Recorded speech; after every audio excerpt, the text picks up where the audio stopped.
Anybody hear me? All right.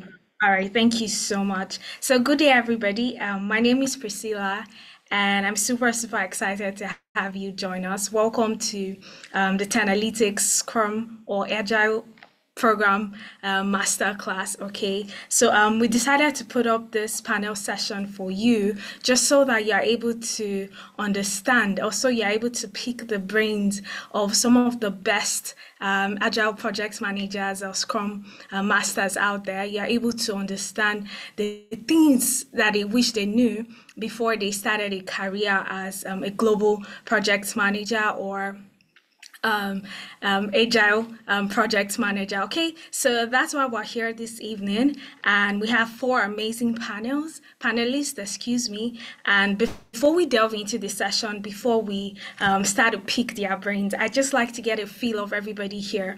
So, my name is Priscilla, and I'm joining in from Nigeria. So I'd like to know where you are joining in from. So you could just leave your name as well as where you are joining the call from. So I'd like to welcome you to a session, get to meet you. Because one thing about virtual sessions like this is you get to be in the comfort of your space and in your environment, and you get to meet really awesome people. Okay. So I don't think I've ever heard any of the speakers before today. But yeah, I'll get to meet them today and I would also get to pick their brains. And it's something that keeps me excited about joining virtual sessions like this. So we have Chichi from Canada. You're welcome. Adedayo from Ontario, Canada. You are also very welcome. Is it just two persons we have here? Please, it's supposed to be a fun-filled session, okay?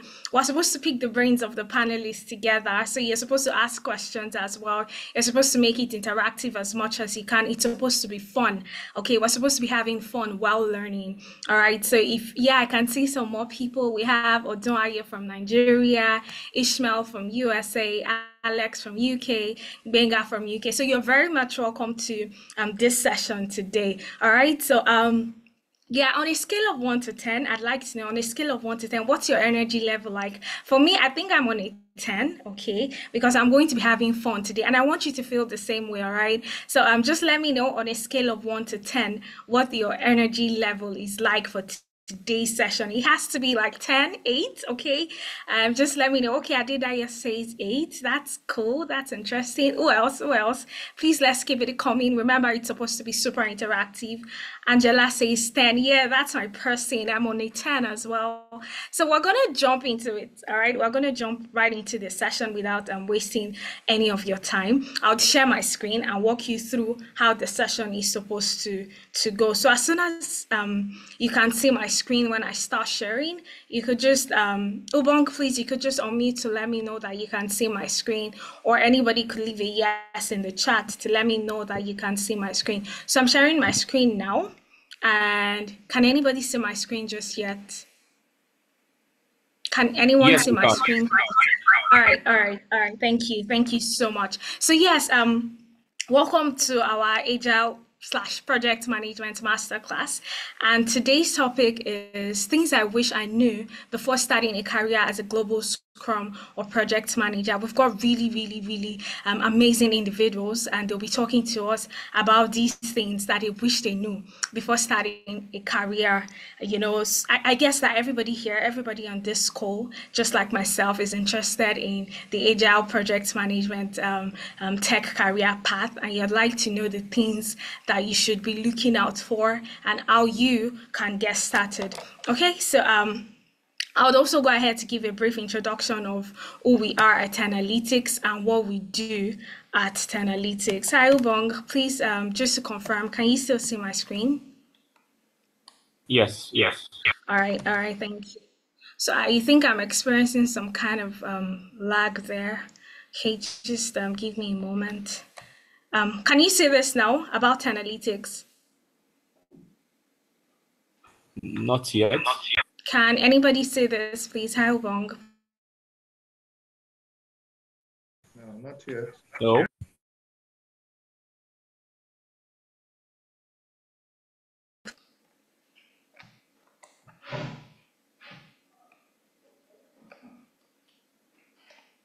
Hello, Ubong. Can you hear me? Yes, I can hear you. Can you see my screen? about analytics. No, you're not sharing your screen. Oh, give me a moment to just reshare that. Sorry about that. So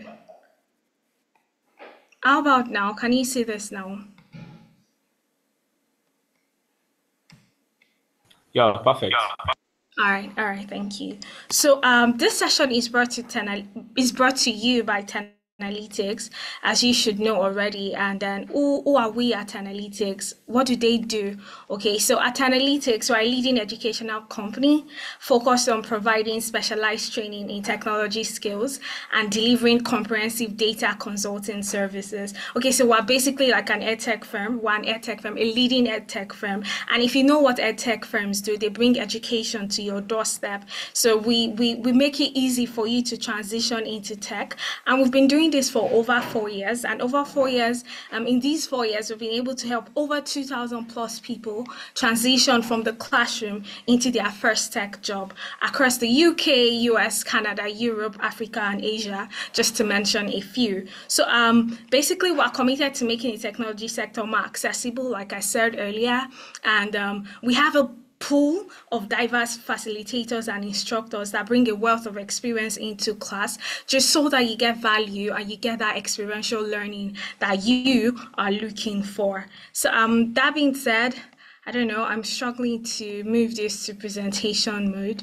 Okay, so that being said, you get to meet myself. I'm the host for today's session. All right, and I would also be moderating the panel session basically. So who is Priscilla? Like I mentioned earlier, my name is Priscilla, and I'm a passionate educator and tech enthusiast with over 2 years of experience cutting across the blockchain technology and data analytics. Currently, I'm a data associate at Analytics, and my experience span across being a data analyst for a fashion brand, crypto educator for a blockchain club, as well as a budding front-end engineer. I've onboarded and helped over 500 people transition into tech successfully. I would also be having with me Isosa. You know, Isosa would also be leading the session at some point. And Isosa is a seasoned technology professional with about 5 years of diverse experience spanning data analytics, business analysis, power platform development, and more recently, predictive AI engineering. He leads the training operations at Analytics, and he has worked with companies across the UK, US, Canada, Singapore, and Nigeria. He has also helped over 1,500 people transition into tech. All right, so we're just going to delve into it. That being said, we're going to delve into the reason why we're here today. So, how will this session turn out? What should you expect? What's the first thing we're going to be doing today? So, the first thing we're going to be doing today is we'll have our panel session, all right, where you get to learn what the things that our speakers knew, the things they wish they knew before they got into project management, before they started a career as project managers. Then after that, after we're both going to ask the speakers questions, myself and you, the audience as well. So if you have questions, please, you could just leave them in the chat. We're going to be picking brains together tonight, and it's going to be super, super interesting. The second thing we're going to be learning after that, or the second thing we'll be looking at, is understanding the Scrum or an Agile project management career path and how you can get started. And thereafter, we'll talk about our upcoming cohort at Analytics.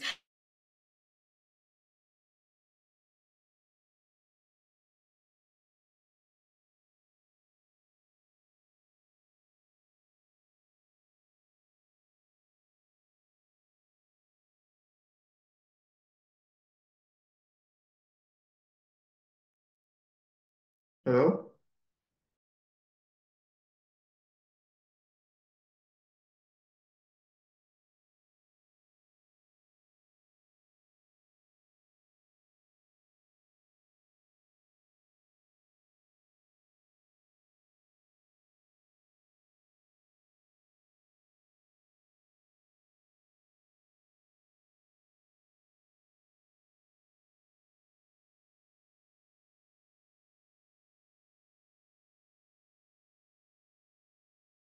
Yeah. So sorry, I think we lost her at some point. Sorry, Ubon, can you hear me? Yes, we can. We can. Oh, sorry, apologies about that. Okay, it's just been raining here heavily today, and so the internet is a bit messed up. Okay, so but we'll try our best to ensure that this session goes as smoothly as planned. All right, so I was saying that we're going to bring up the panelists now.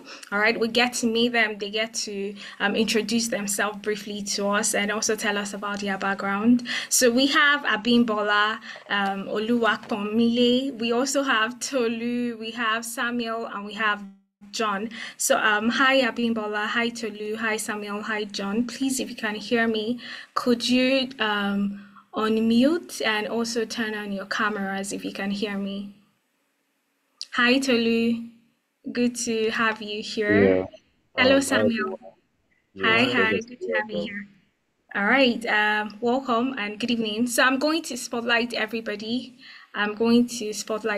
So we all get to be in the display and the audience gets to see everybody. All right, so I think we're cool now. Or missing just one person. Okay, we have John on the call. All right, this is perfect. So good evening, everybody. Welcome. All right, I'm super, super delighted to be speaking to you this evening. And right about now, I would like to meet you. The audience would also like to meet you. And then we're going to start with the only lady on the call. Ladies first, if you would permit. So we're going to start with Bimbo first. Hello, Bimbo. Good evening. Hi. Please, could you tell us about yourself and a brief introduction of who you are and your background as well? Hi, everyone. Hi, Priscilla. I must say that you are an amazing host. Your voice is thrilling. Um, so thank you. Thank you. I just want to say welcome to everyone and also my co-panelists in the house.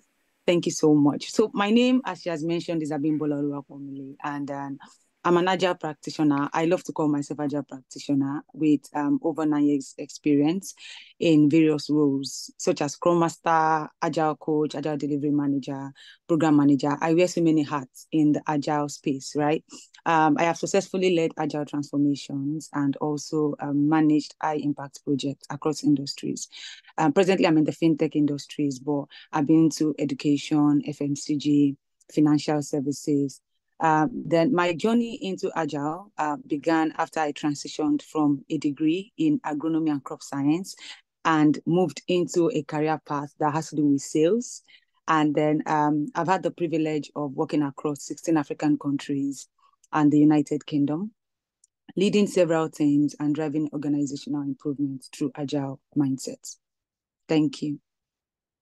Wow, that's quite a robust profile. Good to have you here, Bimbo. I'm really, really excited to have you here. So, we'll go next to Tolu. Hello, Tolu. Please, may we meet you? All right. Hi everyone. My name is Tolu. I have over 7 years experience working in the tech space across different industries.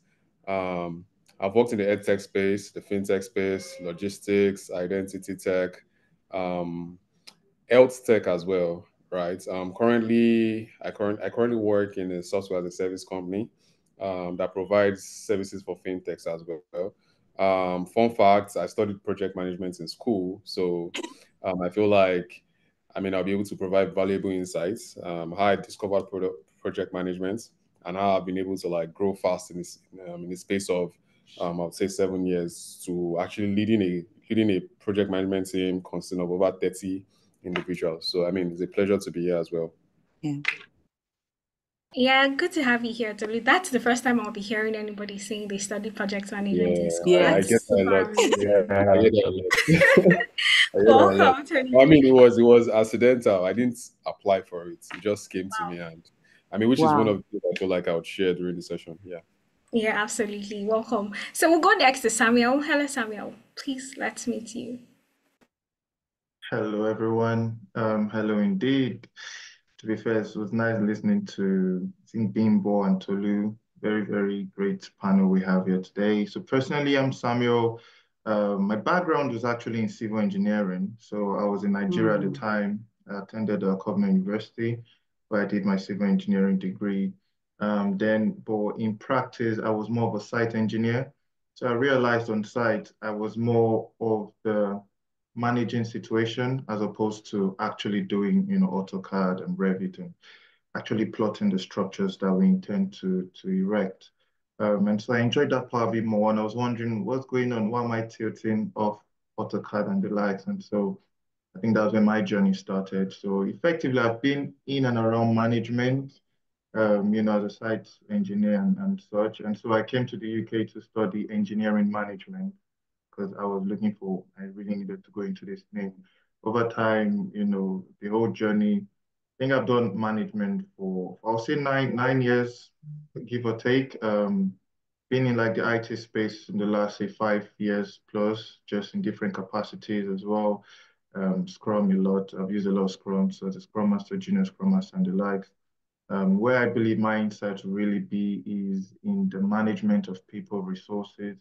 A lot of people get stuck on the framework itself, but when you get in the work, nobody even talks about framework. It's getting those people to do what you want them to do. You might find yourself coming up with like stories or techniques, or you're just almost saying, please just do it this way, because some people they're fixed in their ways, so you have to Yeah. convince them otherwise. So yeah, so that's kind of what I'm bringing to the panel, is of course. And if you're in the UK, you're looking to come to the UK as well, I'm always open to talk to people and help them because I had that level of help. So I'm always happy to issue it out as well. So it's nice to meet everyone. Thank you. Yeah, absolutely nice to meet you, Samuel. And so we'll go to John now. Hello, John. Hi, hi. Thank you very much. It's nice meeting everyone. I'm John Mayo Adebayo. I'm currently also working in a company that's software as a service. We also provide fintech services, and I've had experience working on several projects and several teams, speaking about onboarding, transportation, fintech itself, the core, the switch that most of the Nigeria banks actually use. And I'm just honestly, I'm looking forward to just imparting a little bits of my own knowledge. I think I've been in this space for over 8 years, serving in different capacities also. Studied accounting in school, and now I'm a Scrum Master. So it's nice meeting everyone. Yeah, welcome, John.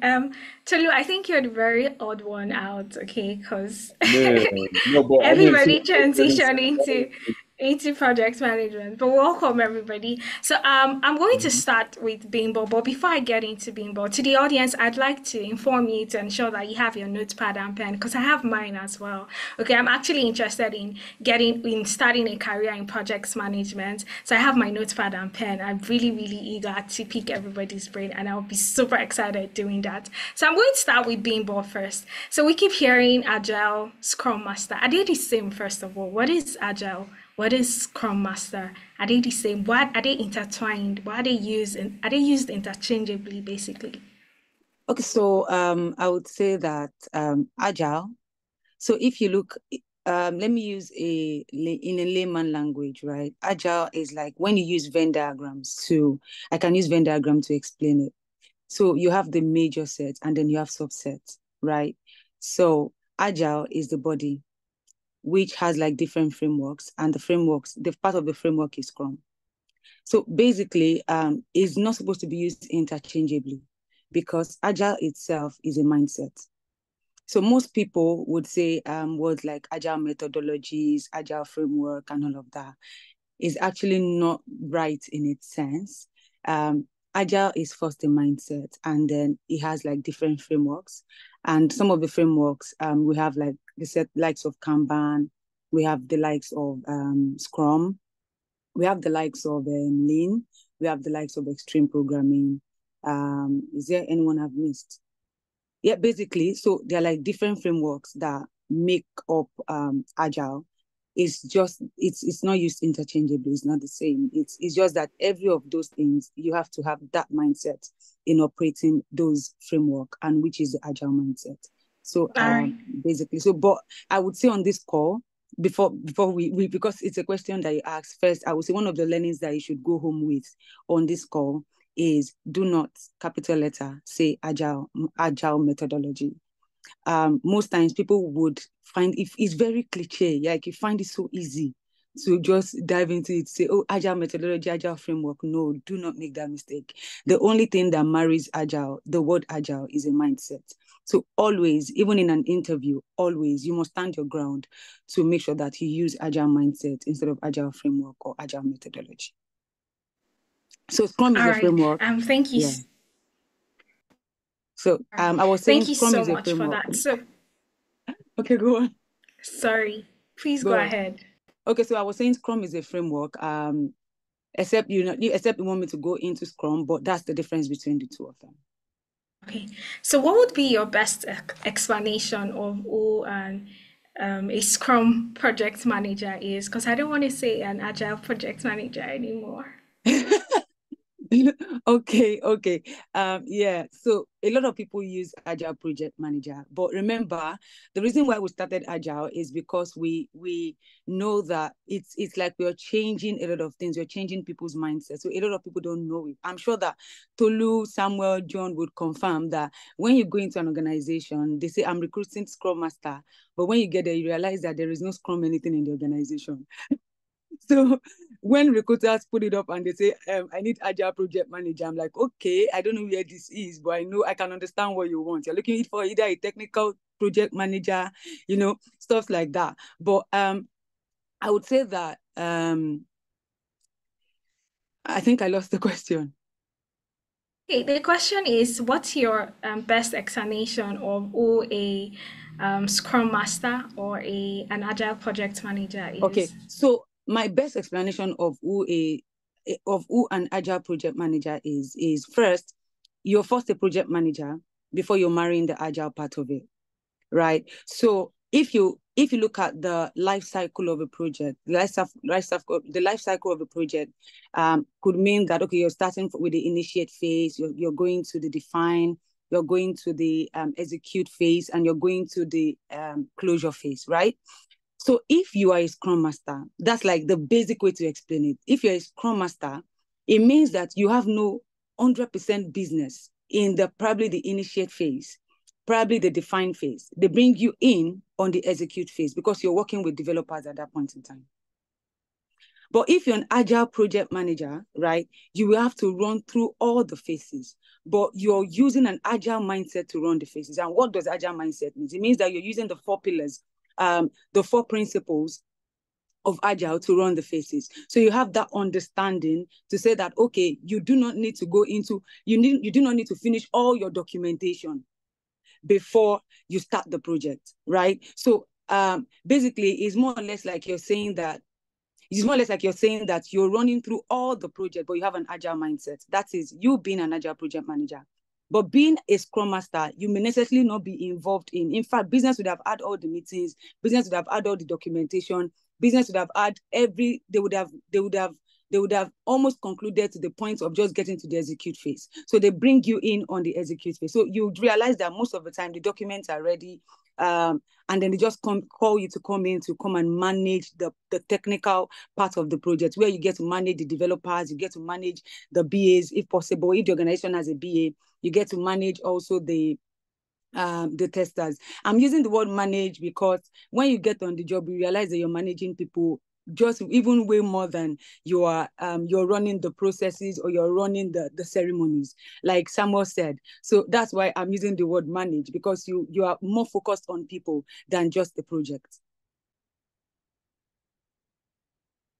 Yeah, absolutely. So if I get you correctly, an agile project manager is usually comes in from the beginning of the project up until the end, while they just bring in the scrum master at the execution phase, correct? So most times if you're running a new project. So there are some organizations that they have like several projects, maybe multiple projects. Like for instance, the project I am on right now, I'm on like 4 projects in an organization. So what happens is that in my organization, I'm already on a requirement and I'm running the project. They're already working on another project. By the time I'm done with this project, they're moving me on to the other project because there is an agile project manager on that project. A real life scenario is one of the projects I am on right now. In that project, I have an agile project manager and I am the scrum master on that same project. So, and we don't have the same roles. There are 2 different roles. I manage strictly the development team, but he manages the project end to end. he understands the business value more. Okay, thank you. So I think I get the distinction now. Thank you so much. So my next question goes to Samuel. Okay, Samuel, I know that Bimbo has mentioned that you manage people more as an agile project manager. But what is the role, aside from managing people, what is the role of an agile project manager, and how does it differ from the traditional project manager? I think firstly the word agile. So we look at the environment. So normal project managers, they tend to manage, say, projects in other kind of environments. A good example would be myself as a site engineer. So to be fair, at the time I used to tell people as a site manager because that's what you do. So you're just managing a site, you're managing a project, you're a project manager. When it comes to agile, like what Bimbo has said, it is in fact a mindset. So the mindset behind agile is we're trying to achieve a goal, but we're trying to achieve it incrementally. We're trying to avoid a lot of rework and errors on a massive scale. So we have this plan that should work where we just deliver, incrementally.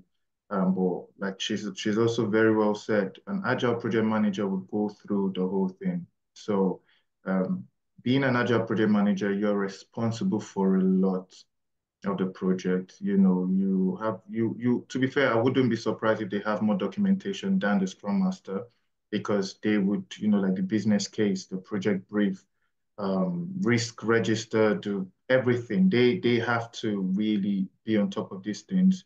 So I would say for a project manager, depending on how that project has been defined, project's just something, a deliverable you have to give maybe at the timeline and resources you have to manage. That's just where they stand the end. An agile project manager, you're doing so much more. Like I say, back to my experience, a site engineer, they've already done the bidding, they've won the contracts, they've done everything else. All they tell you is, okay, Sam, this is your site. You have to get us a two-story building here by the end of, I don't know, a year or whatever. An agile project manager, you're in that meeting with the bid, you are in that meeting with, there are a lot of things because you realize along this journey that a lot of executives don't really know what's happening down there. They just bid. They see a project that, oh, we can do that. So they need you there to be their technical guy in that meeting. They need you there to be the one telling them, oh, yeah, we can handle this. No, we can't. Oh, we can't really promise that. Yeah, we can. You're the one really balancing because all they see are numbers. This is a good number. We should be able to do it, but sometimes they don't even know what the up-to-date information on the teams are and so many other factors. That's where the agile project manager comes in. You have to have that mindset, as Bimbo has said, but also you have to be on top of a lot of things. And I'll say that's the major difference from my perspective. All right.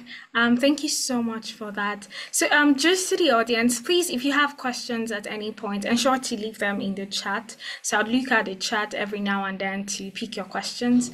Okay. So, my next question goes to John. What does a typical day in your life looks like, working and leading teams at InterSwitch as a project manager, basically? Not as a project manager, basically. I'm more or less like a Scrum Master there. But in truth, just I think it was being bothered. So I call her my big sister. They actually said it initially that you will actually get into the system, they will call you a Scrum Master, and at the end of the day, you find yourself doing project management work. So that is I'm a living I'm a living testimony. All right. So in all honesty, as a Scrum Master, basically you wear different hats in different minutes, hours, days, months. Today you might be a motivator, yeah, trying to encourage the team to actually deliver because everything is just going south. UAT environment is not working. There's too much bug issues on production. You have limited resources, maybe because some people are on leave or because they just decided to, cut budget and say, you know what, I mean, two, three developers can actually work on this thing. Knowing fully well that this project actually need more or less like 6, 7, 8 developers. And then you might have the day that your solution architect is not just having a good day and is not even responding to your code review or even responding to anything that you're bringing to. So that day you might be a motivator. The next day you might be uh, a chief whip. Yeah, which means everyone is just misbehaving, and then you have to call everyone to order. So there's another day that you might actually just be the one they come and cry to, and then you have to help emotionally, even though you yourself you're actually seeing your own shege, like I do say. But then, in all honesty, different days, different hours. As a scrum master, you wear different hats. You are not the same person every day. So for me, and again, it gets much more interesting. I won't say complicated. It gets much more interesting when you're actually handling the same different projects for different teams in the same business unit, which means you are a motivator for the fintech, you are chief whip for transports or for another. In fact, I'm just saying you are different person at the same hour for different people. But at the end of the day, as a scrum master or as a project manager, everybody look up to you. That's the truth. You are leading the team, you are managing the team, and you must try as much as possible to actually deliver and ensure that your project does not overlap, which means you deliver according to the time planned for each project. Yeah, thank you. So I'm sure that some of us used to feel like agile project management or being a project manager is easy, as the word easy, okay? But hearing you talk about it, I feel like managing individuals is a lot more difficult than working on the actual Actually, itself. It's a very interesting job. First thing first, you have to love it. You have to love helping people. The moment you enjoy helping people, I think you find it's much more easy. But if you're not people's person, say if you're an introvert, I wouldn't encourage you actually go into that kind of Okay. people.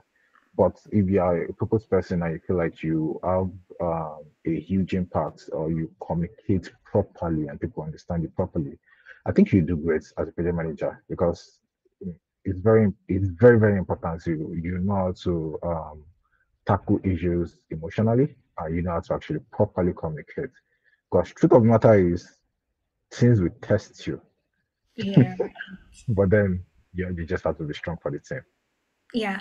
And thank you so much for that, John. So over to you, Yeah. Tolu. What's your worst nightmare as an agile project manager? Do you think that AI will take your job? Well, I mean, worst nightmare. So I feel like there are like a lot, right? And to answer the last question, I don't think AI would take my job as a scrum master or a project manager. Instead, it's just going to enable me and make the work faster, right? Yeah. For instance, you can actually utilize AI to automate some of your processes, right? Reducing the turnaround time for your team or even yourself as a project manager to deliver. I mean, gone are those days when, as a scrum master, you're trying to work on documentation, you're trying to help your product manager refine a particular user story, and you have to start cracking your brain and searching Google. Mm-hmm. Now you could just like use the AI tools to like give you more insight into what you are trying to solve or the problem you are trying to solve. Case in point, there was a particular scenario in my team. We're trying to crack a particular issue, right? And the developer was like, "Oh, I'm not sure I'm able to do this and da." And I mean, I went on ChatGPT. This is the issue, blah blah blah. And guess what? He kind of like outlined how to solve that problem for us. And when the guy now went back to like look at the recommendation, when we had like our end of day catch up, it was like, oh, I think I know how to handle it now, right? So I feel like AI serves as an enabler, right, to help fast track different things in project management. In terms of nightmare, I think one of the nightmare is having your team work on a product, right? And then it's time to demo, and the product just fails you. you there's that fear, there's that element of Yeah. fear that, oh, we've worked on this thing for the sprint, we're about to demo it to the stakeholders, and you're like, I hope someone did not cook beans overnight. you I mean, we call beans bugs or issues with the system. So I mean, that's like one major nightmare. People actually fear that a lot. um Secondly, not having a team that cooperates, Mm. right? Like everybody mentioned here, project management is highly stakeholder driven, right? If you don't have a team that connects to the vision or that connects to the goal that your team is trying to achieve, it's going to frustrate you, trust me. In as much as you know the framework or the methodologies and whatnot, like I usually tell people that I mentor that look, forget book, there's real life in project Mm-hmm. management, right? Which is where that stakeholder management comes in. your ability to communicate, your ability to also solve problems for your team, right, and whatnot. So I think the major nightmare will be that. Then lastly, I'll end that by saying one other nightmare that I actually thought of, that I feel like other project managers and aspiring project managers or scrum masters should think about is merging the role of a scrum master and a product manager. I mean, we've seen how things are changing globally. Companies are looking at ways to optimize costs and reduce the need for resource. So now with AI, a company can tell you, oh, as a product manager, you will spend less time working on documentation. So it means you have more time to work with the team, right? You spend less time trying to think of a marketing plan. AI can do that for you. So it means people will now say, okay, fine, because AI can now cater for this particular work, reducing the time you spend on this, it means you now have time to facilitate with the team. So what that does is it means as a scrum master, you would actually be pushed out of the food chain because the product manager who then possesses that business skill, the ability to think of ideas, Yeah. now can manage that. So in terms of solving for that nightmare, the solution is, which is what I would advise any aspiring project manager, always learn other transferable skills. For instance, over the years, I've had to like act as a business analyst, right? I've had to learn a little bit of QA. So I started testing APIs, basically running some tests on the system. So this is basically equipping yourself with the skill sets required for you to even act in the position of a product manager whenever your product manager is maybe away, right? So in that way, it's kind of like mitigates the risk of you having to, be kicked out because the company is trying to say, okay, you know what, let our product managers now manage the team directly. Yeah. So that's one major nightmare, and I feel like the solution to that is equip yourself with transferable skills. Have like a calendar of things you need to learn. It can be quarterly, right? You can say you want to learn a little bit about product management this quarter. You want to learn about SQL, right? You want to learn about API testing. Just give yourself a roadmap, right? To possess all those technical skills required to like help you stand your feet and like, no, this guy, he can actually do more than a project manager and we need to keep him. In a case where that nightmare, you know, comes to reality. Yes. So I think that's what I have to say about that. Yeah, thank you so much for that, Tolu. So, basically, you talk about transferable skills, but then everybody looking to start to get started in project management or agile project management needs to start from being or learning how to become an agile project manager, right? Thank you for that, Tolu. So my next question goes to Bimbo. How did you transition into being a Scrum Master, considering that you graduated with a degree in agronomy and crop science? Okay, so I really appreciate the question because I feel like I'm in the best position to answer that. So I graduated with agriculture. You know the way they gave Tolu project management. I was given agriculture. My goal was actually to do something in tech, but it didn't happen. So when I left school, I decided that I needed something that would give me time. So remember, time. And the only thing that would give me time for family was sales. So the part that may not be very evident is that I'm a very good salesperson. Like I really did well in sales. But at some point I'm like, okay, this would not favor me. I wanted something that would challenge my intelligence. Sales wasn't doing that for me. It was about running around. I needed to build something. I needed to be part of something great. So when I looked at it, thank goodness for mentors, right? This person told me that, okay, Bimbola, you have like loads of transferable skills.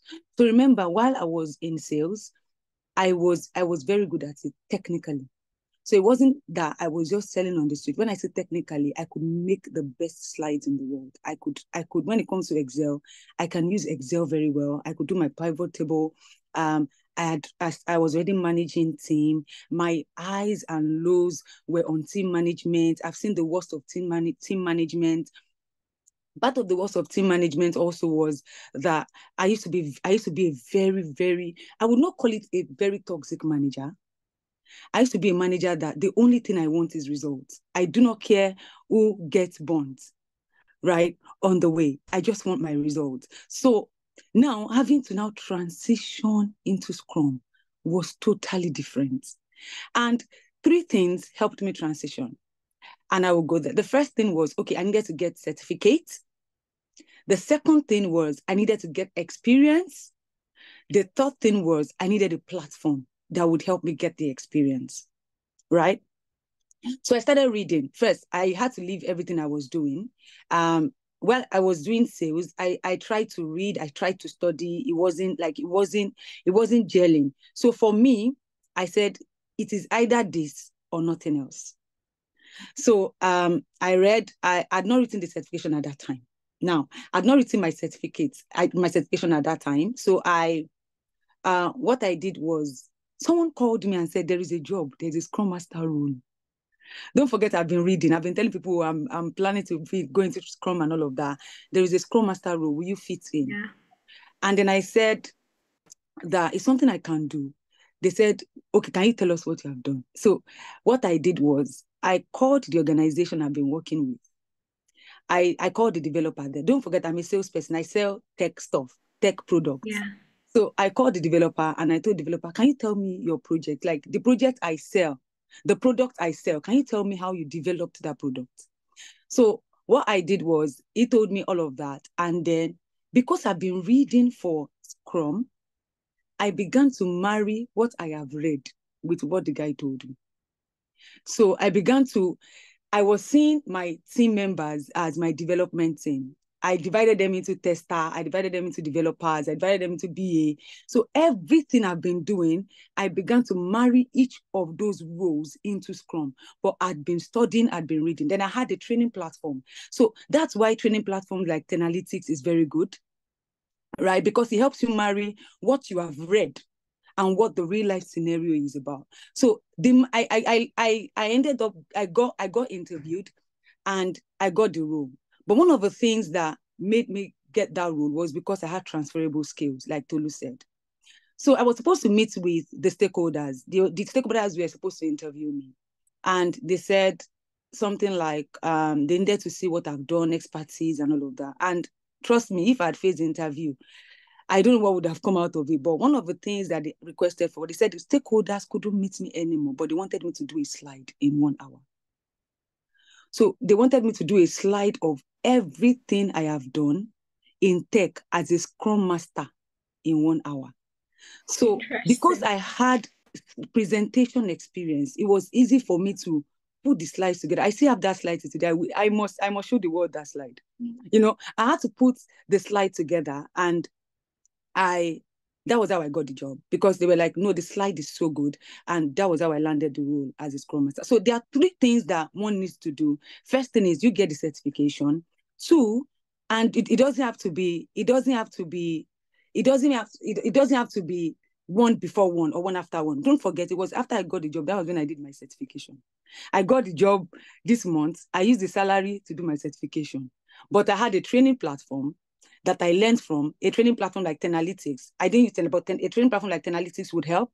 And then it really helped me build and merge what I've been doing before with what I need to do on the field. And that was how I was able to transition. All right. Thank you so much for sharing that. So somebody is asking in the chat, Bimbo, please share examples of transferable skills. So most of us, when we're looking to start a new career, we feel like we're starting from ground zero and we don't have any skill that could help us. So talking about transferable skills, what should one look out for that they had, or just basically talk about transferable skills?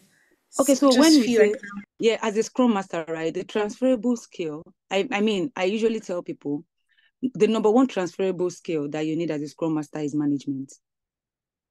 So whatever you have that has to do with management, it could be conflict management, it could be communication, it could be anything, whichever field you find yourself. Even if you're in health, you are in education, whatever field or whatever career you have been in before, either 1 year, 2 years, 3 years, it doesn't matter. Once you have management skill, just go on ChatGPT and type, what are the skills I need to be a manager? if ChatGPT give you 100 skills, just check which one do you have, right? The reason why it will be difficult for me to say because for instance, part of transferable skill is it can be technical. It can be how to operate a phone, how to use a phone. The normal apps you have on your phone, how do you use them well? Do you use them wisely? How do you use them? Is it that, for instance, Instagram, the features on Instagram, not just posting on Instagram, but you understand what the feature is. You understand how, I feel like being inquisitive also is a transferable skill that you need. And another thing again is technical skills. Technical skill can be being able to make slides, because you do a lot of presentation. You will do loads of presentation. You would use Excel. They will call you sometimes, quickly help me run this report, do root cause analysis. So these are things that we've always been doing. Everything that you will do in a Scrum or as a Scrum Master is something that you have been doing before. Trust me. It's just that the only difference is that you are now using a particular framework, which is a Scrum framework, right? So whichever career you find yourself or you have been in, any transferable skill you have, trust me, you will definitely need them. It will be, you have to be settling fights all the time. It could be that. It could be arguments. It could be they can ask you to do timesheets. It's just, sometimes I feel like it's just crazy that I didn't prepare for this. I didn't prepare for this in the sense that this is not what they told me in my Scrum guide. Like, Scrum guide, you didn't see any of these things. Didn't tell us that all of these things, they occur, But, like I said, there is no skill that you have. There is no skill that you have that you cannot use in the Scrum environment. The only thing is you being able to just navigate around it and understand. And it's not by books, like Tolu said, it's not by books at all. It's way, way more than books. I don't know if it was John or Tolu that said this. It's way, way more than books. So whatever skill you have now, trust me, you would need it. All right. Thank you so much for that, Bimbo. Just to note to our audience, if you'd like to get the recording of this session or the resources that will be shared in this session, please ensure to fill the attendance form. So I think my colleagues dropped that in the chat. So just go ahead, fill the attendance form. It'll take you 2 minutes or less to fill. Okay. So I'm going to go to Samuel now. Hi, Samuel. Can you hear me? Yes, I can, loud and clear. All right. So, what are some of the tools or softwares that one should learn to enable them manage projects effectively? Oh, when we talk about the tools, I think the major one is Jira. I recommend Jira for different reasons. It's just because you can use it for complex projects and managing quite the, if you have a team that's quite numerous in terms of numbers and a lot of dependencies. Jira helps a lot because you can assign issues to people. You can just all of that. Everyone has names somewhere, so if anything goes wrong, we know who to hold. Um, so yeah, I'll say Jira is like the big one. We also have Miro. I think I've used Miro a few times. Miro is just like a digital whiteboard. So it helps collaboration. A lot of people can work together. People have used it for retrospective. People have used it for a few things in terms of just, okay, you guys were having this thing going on. Everyone come together and let's work on stuff together because everyone has their mouse represented on the platform. As you scroll, we can all see as I'm adding stuff, you can add your own and it's just like everyone working together, but from different locations. And I think if you have like premium Miro, I'm not sure because I'm not sure how many, but it gives me this feeling that it can really take a lot of people. And then we have the usual, we have Trello and Asana. They're also good project management tools. Those ones, why I would not recommend it for people really is, okay, like in the UK, for example, they are there and there'll be companies who use them, but I haven't really seen a lot of people like invest a lot in like the Trellos and the Asana of this world. I've seen Conference. Conference is good. In fact, Conference, I heard they have a free version you can just download on your phone and learn it. You can register online and learn. You can just use it to manage how you wash plates. I don't know, manage something. Just put something you want to do and then just play around the features. You get used to it.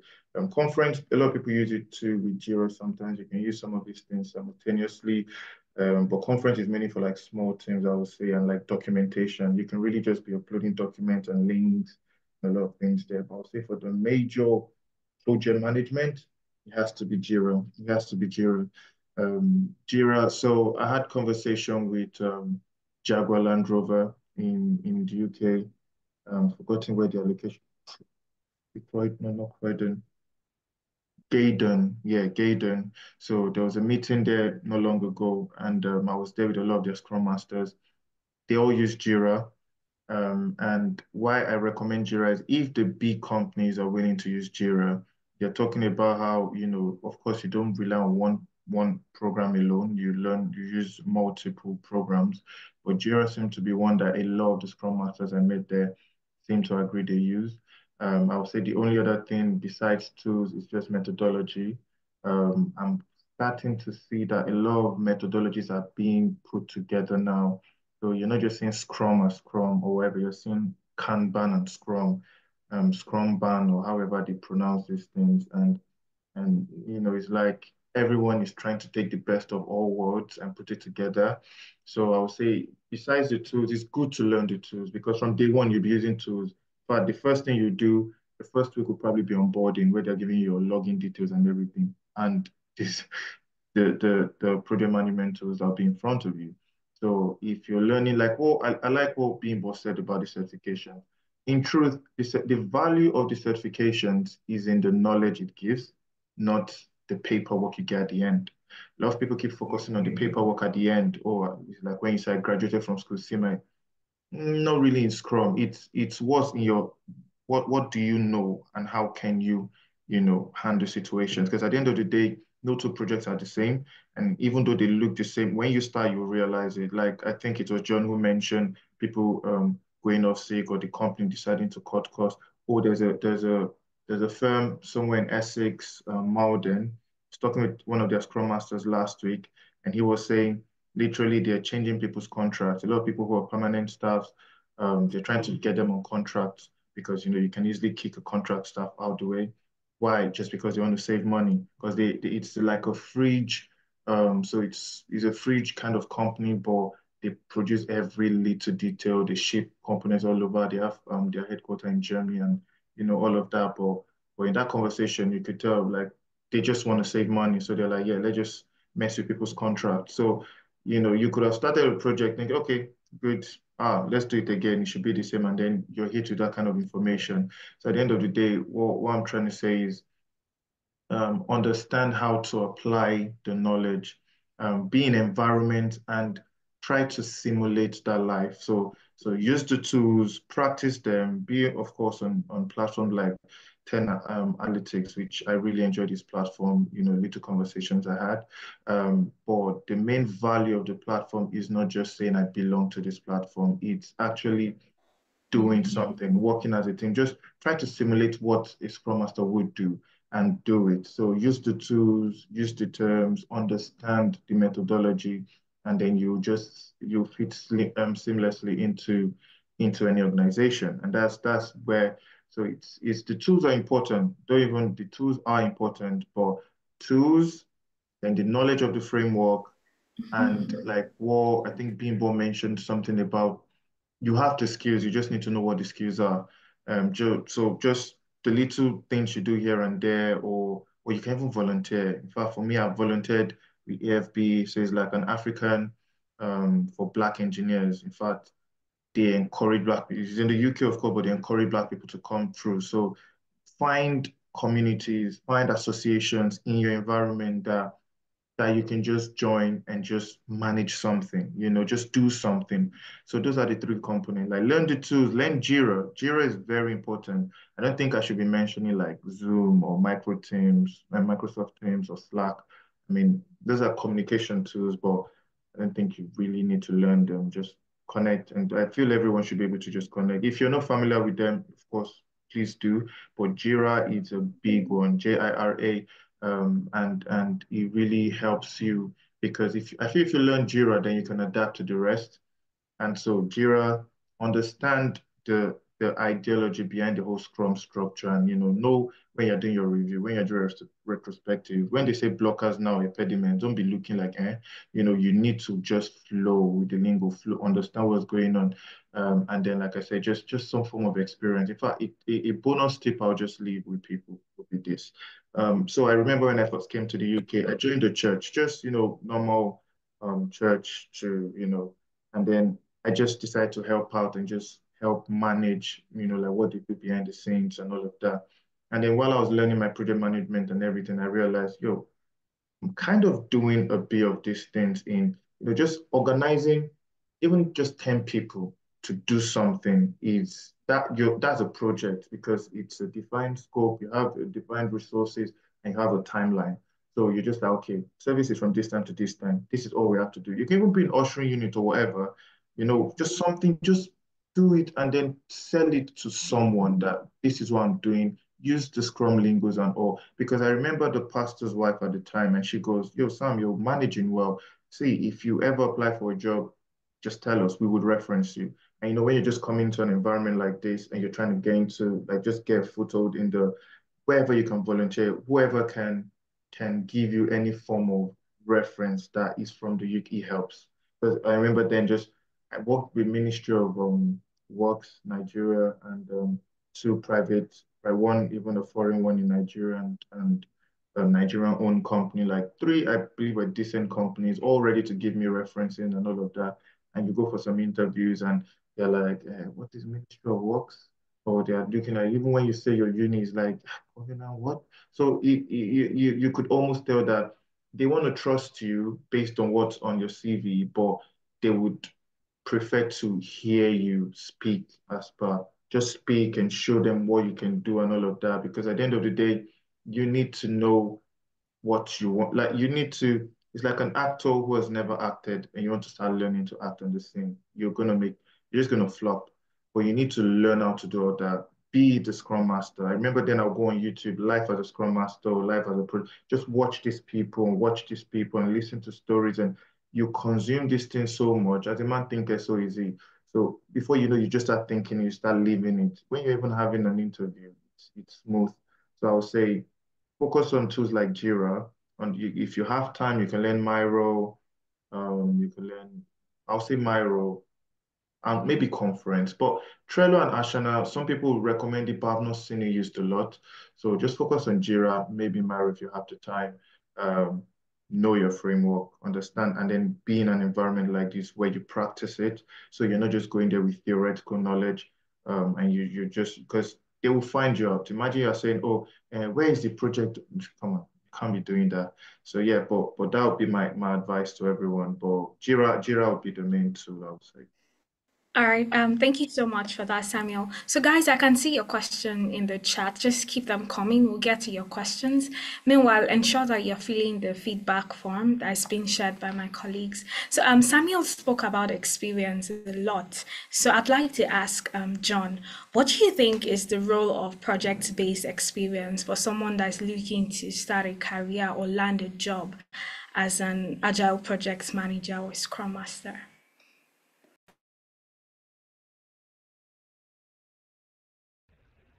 All right, apologies. I had to like unmute my mic.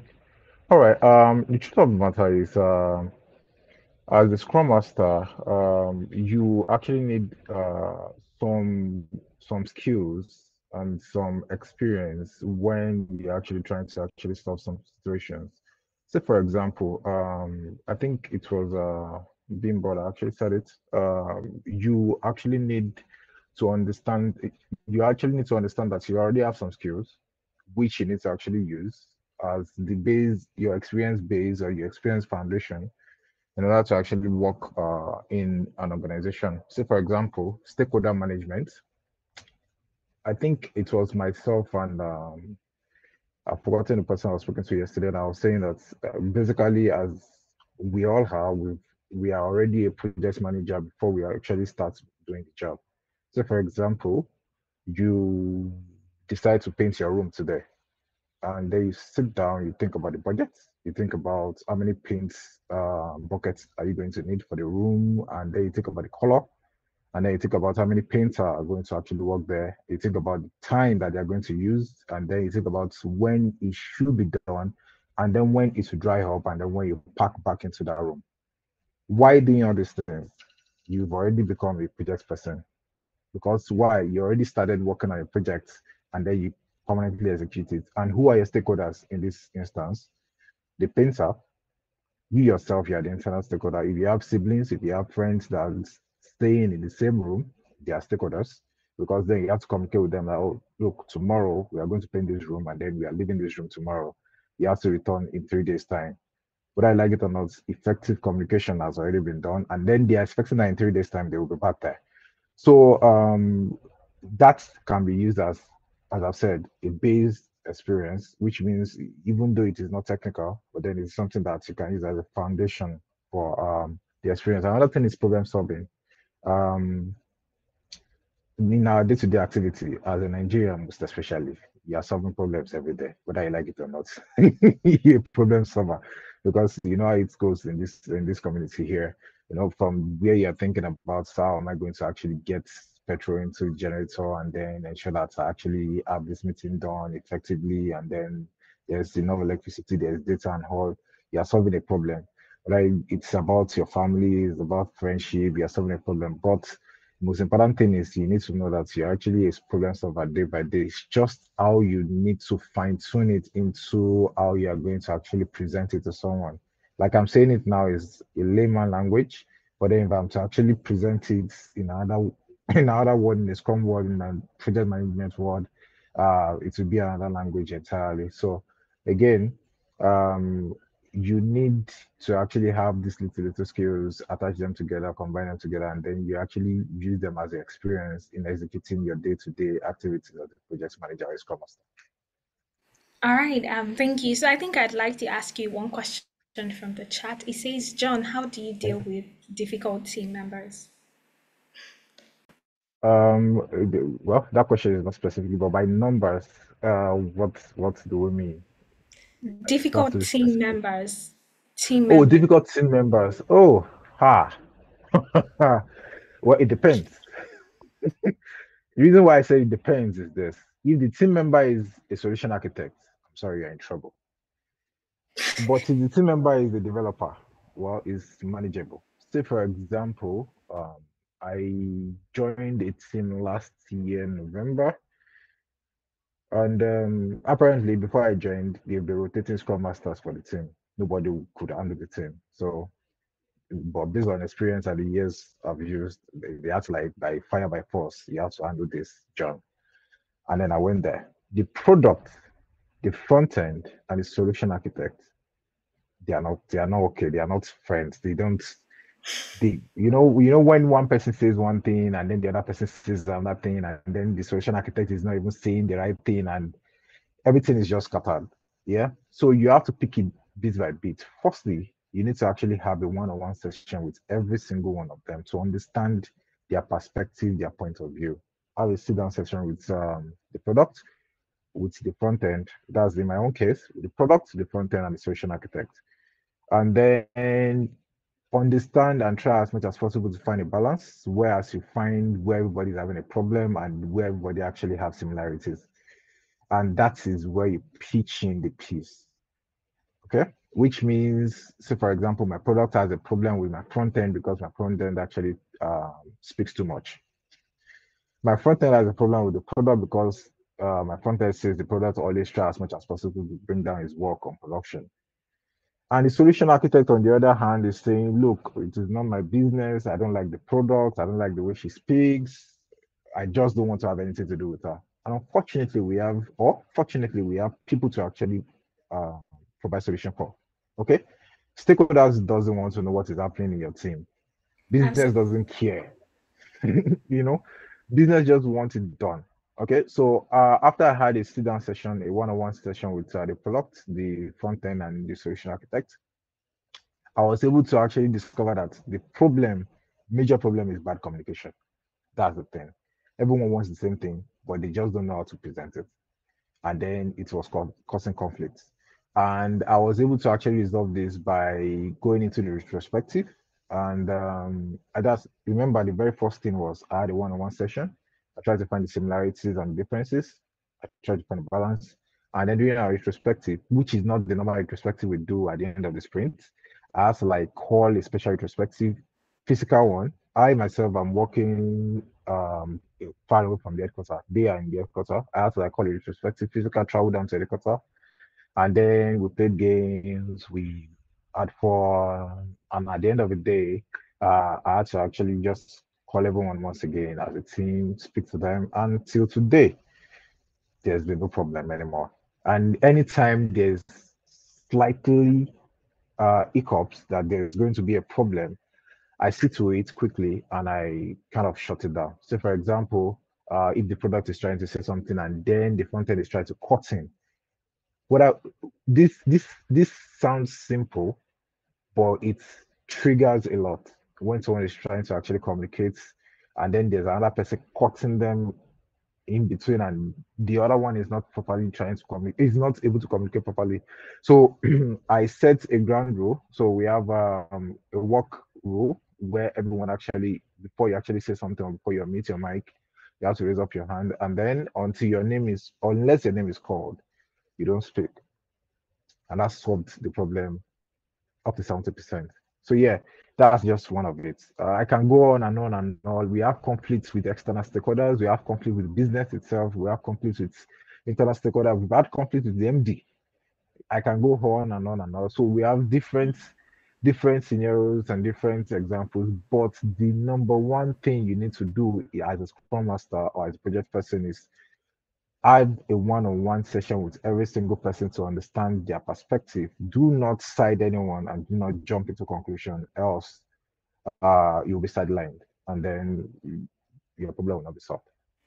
Yeah, so you basically have to meet with everyone, try to understand what they are trying to communicate, and because at the end Yeah, of the day, everybody wants the same thing. All everybody right. wants the same solution.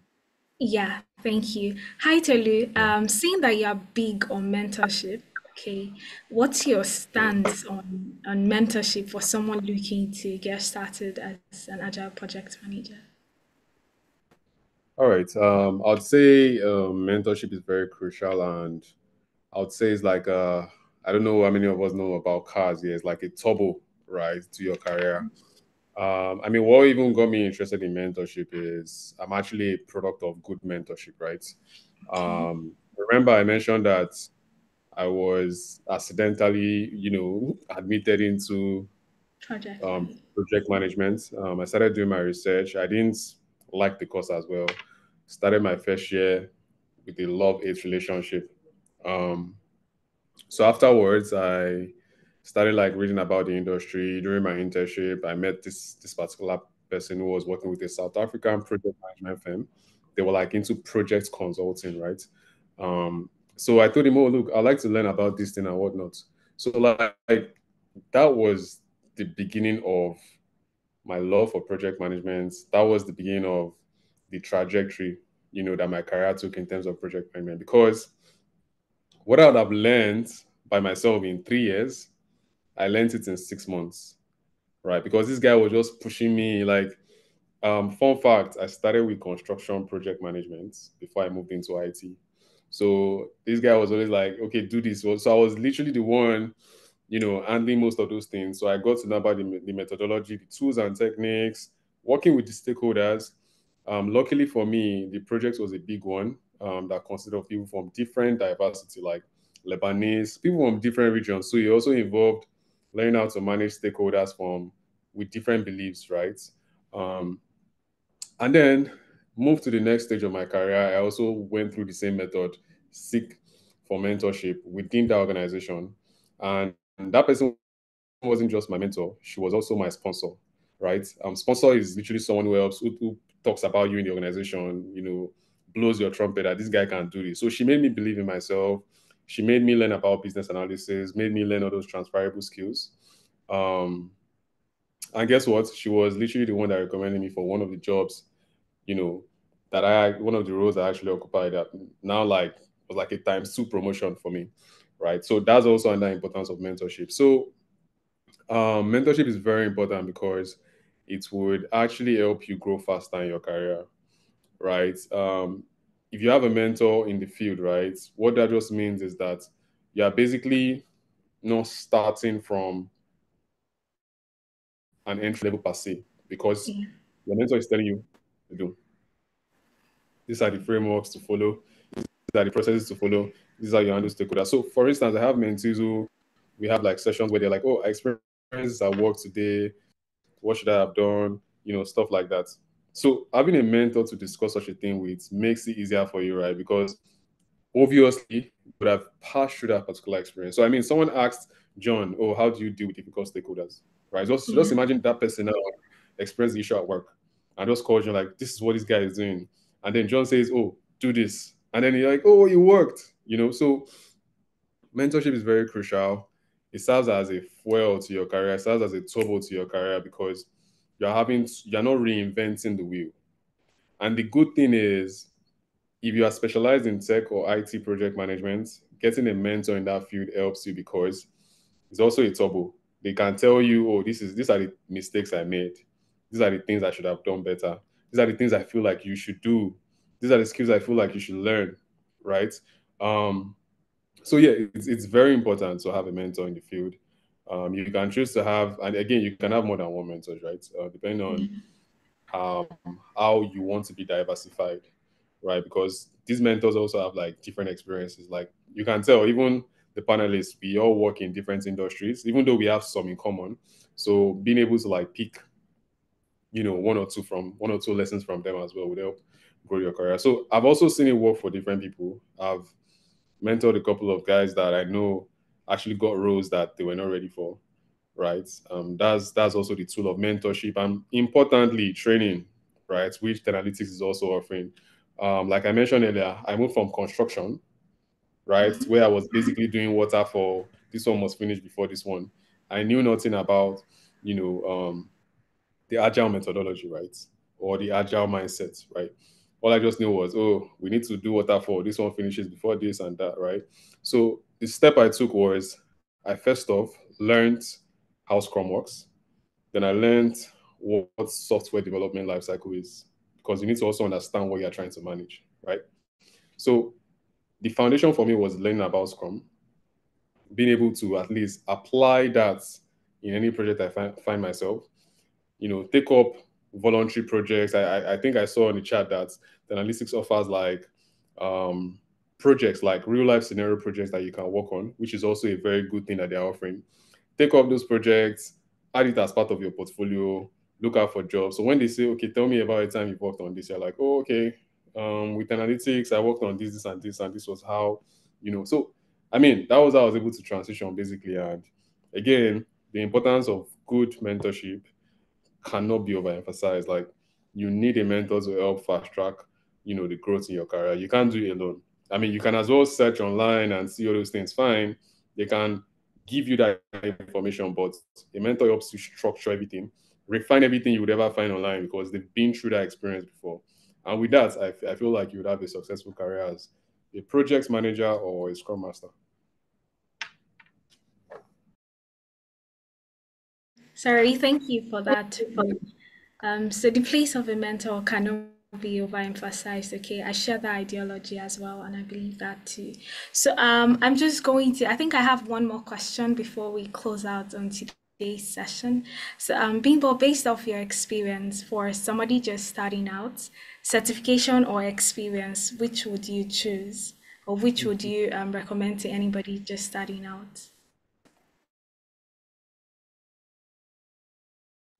Yeah, muted, Bimbo. Hi, Bimbo. I think you're muted.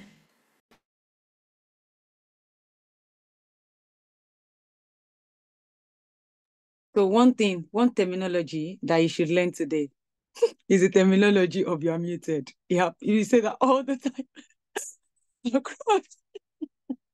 So that's one of it. If you're looking for soft skill, you must learn the soft skill of saying you're muted. So that's a skill.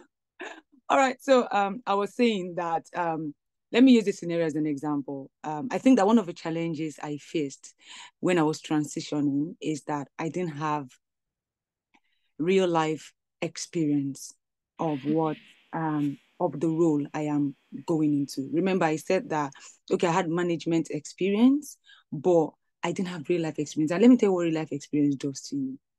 Real life experience helps you with terminologies. So going into the field is something different. You see that the terminologies is so key because that is what makes the difference. That is what would differentiate you from any other person when it comes to interviews. And the only way you can learn terminologies if you're hands-on on the job. I can tell you 100% certification, Scrum Guide will not teach you the terminology 100%. Scrum Guide will give you an insight or an idea or into what you want to do. So Scrum Guide will give you definition. But when you come on a call and you're speaking and you find it hard to say, I'm going to facilitate a meeting. I mean, it takes you being on the project to know that you're supposed to say, facilitate a meeting. I don't know if that is making sense. So it's way beyond you just saying, okay, I want to be a Scrum Master. But I remember then, don't forget I said it, that I didn't have like hands-on experience that the way we have the opportunity now, because now it's everywhere. People are not utilizing it. You have organizations training and giving hands-on experience. I mean, if I had it then, I would pay millions of naira to get it because I know what I wanted, right? But I didn't get it. I think when I was talking to people, I said, this thing that I really feel like a lot of people have an understanding of what training will do to them. So it's way, way beyond like having certification. Certification is good. But I remember that one of my mentors then said something. He said, Bimbola, now you're going to the field. Make sure you're very close to your business analyst. Like your business analyst should be your best friend. Not best friend in that sense of, okay, after work, but should be your best friend. It is training that will tell you that, not Scrum Guide. So if you have not been trained, you go on a project, right? And you are fighting your BA. That's one.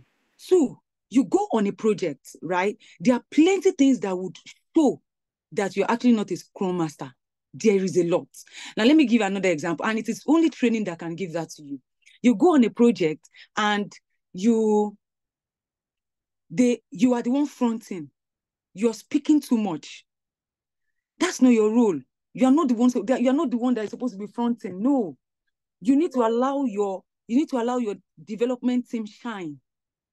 You work from behind. That's why you're a servant leader.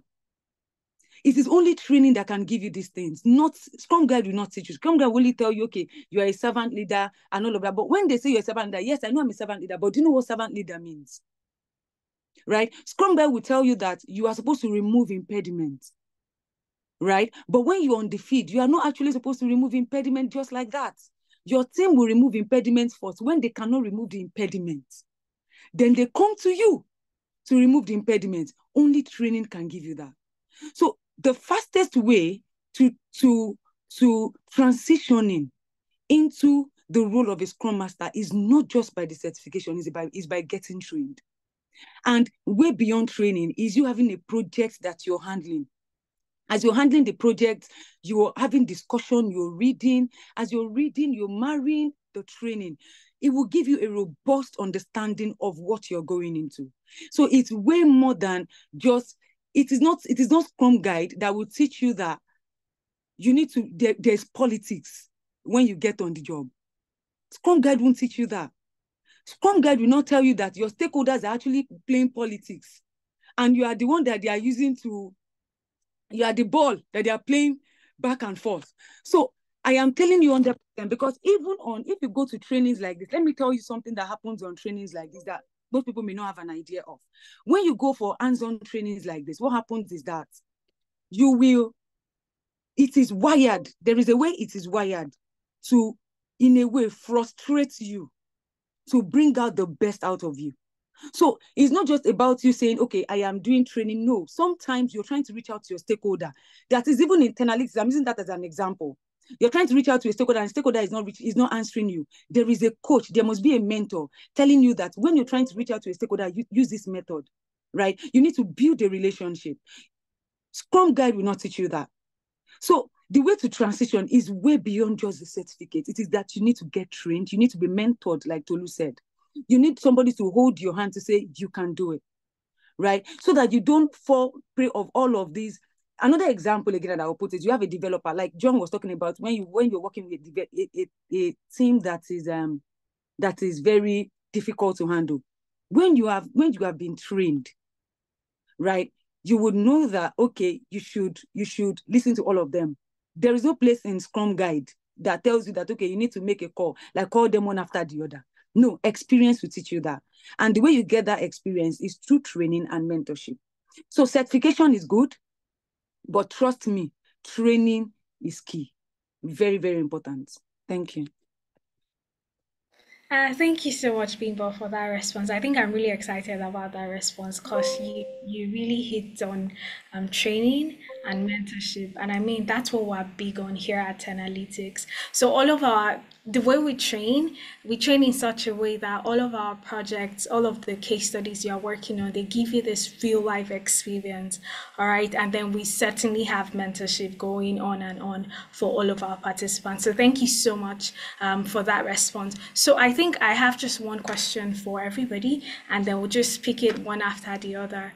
And yeah, I would start with Samuel. So Samuel, for somebody just starting out, what would you advise them to avoid? Starting out as a project manager, an agile project manager, or scrum master? Someone just starting out. That's a very good question. Hmm. Avoid going alone and avoid going too quickly. There is this haste that comes with. So some people do stuff because everyone is doing it, so they don't really have that conviction within. So it's like something I saw when I was in Nigeria a lot, because I used to just go around. Let's say a store opens up and the store is successful, every other store next door starts selling the same product. And I keep yelling to myself, what's the point? You're just going to mess with the whole market space. So the thing is, when, say, you're going to like Scrum Master or project management, stop looking at the end. Stop trying to look for this remote working and this nice pay or whatever.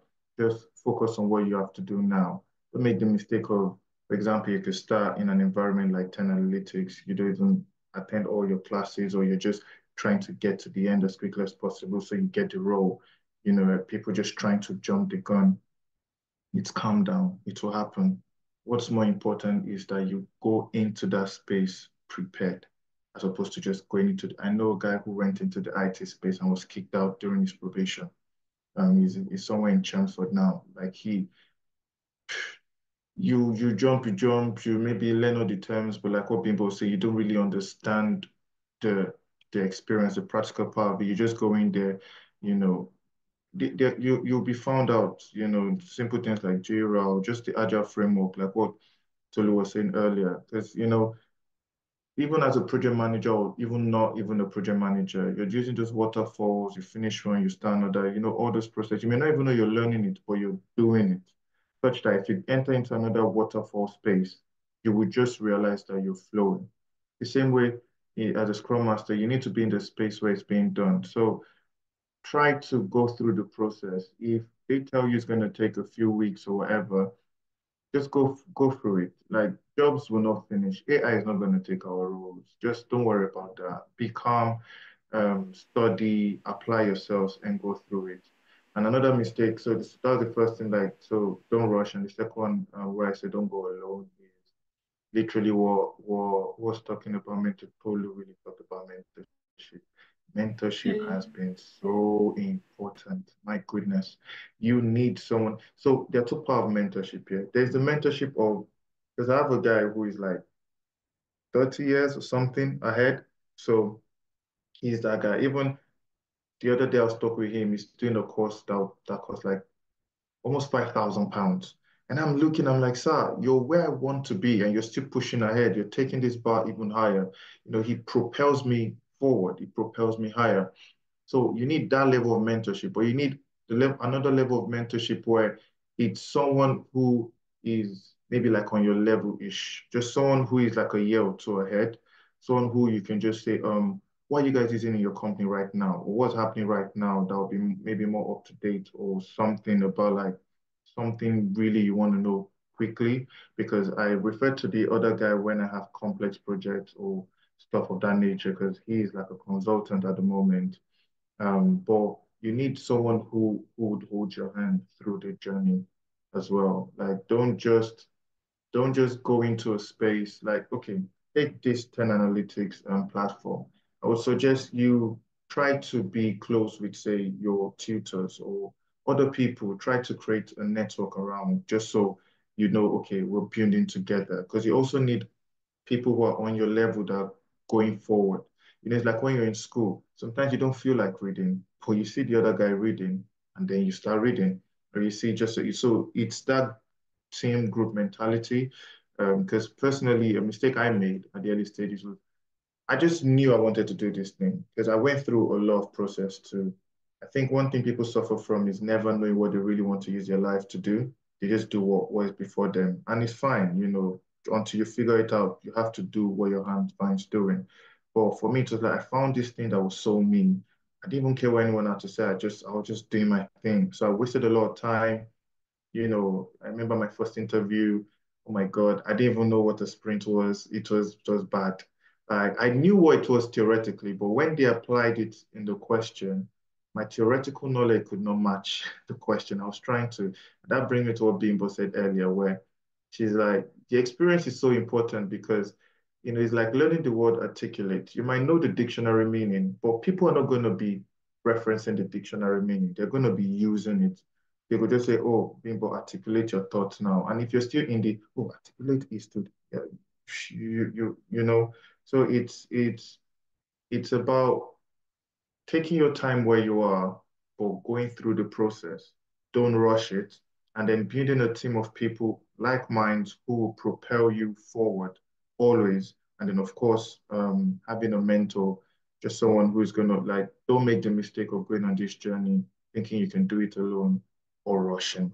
Don't try to rush into success. Don't think, oh, I decided to be a Scrum Master on Wednesday. Friday I should be done, or Sunday I should have my certification, or by Monday definitely I'll have a job. Because you end up frustrating yourself if you pose such an expectation. You need to be more realistic with your goals. And I believe that's something I would say people should take account of.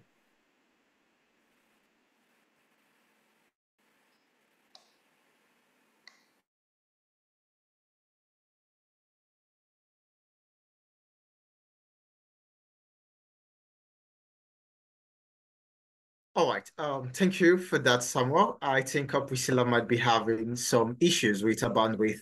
I believe everyone has spoken, has answered the last question. I think Priscilla wanted everyone to just round up with, give your own insights as regards the question that she mentioned. I know we've heard from Bimbo and we've also heard from Samuel as well. So next, I would want to listen to you, Tolu, not just me, but everyone on the call as well. Okay, so Tolu, please, do you want to go ahead to just give us your, I think what I'd like to call your rounding up insights, if there's any term like that now. All right. Thanks for that. So, closing remark would just be advice or maybe a roadmap to how I feel like you can, become experienced Scrum Masters like us. So I'd say first off, try and understand why you want to become a Scrum Master. Sometime last 2 weeks, I mean, one of like a senior bros, like that was also my mentor, called me and like, oh, there's this person that wants to, go into product management and whatnot. And I'd like you to like just have a connection with her. So, I had a connection with her and she was like, oh, I first did this and now I want to do products. And I said, look, I need you to go and actually research, right? Know why you want to do this. Because when I asked her the question, it was just so evident that it was just for the money. And if you're not seeing the money, it's just easy for you to lose interest in that role. Trust me. I'll say one of the things that have driven me to this point is my passion for project management. I mean, everybody wants to make money, don't get me wrong, but you need to also have passion for it because, like everyone said during this session, you would get frustrated, right? You would chop bass bills. We call it bass bills. Like you get, I mean, you have to like shield the team, right? Because there are cases where they'll be like, if your team doesn't deliver, they won't say the developer didn't. No, it is you as the project manager did not deliver, right? So imagine being in a situation where you know you put in your everything, and for some reason you're now being blamed for not doing it. If you don't have a passion for that job, you can just like, I'm not doing it again. Let me go and do another thing.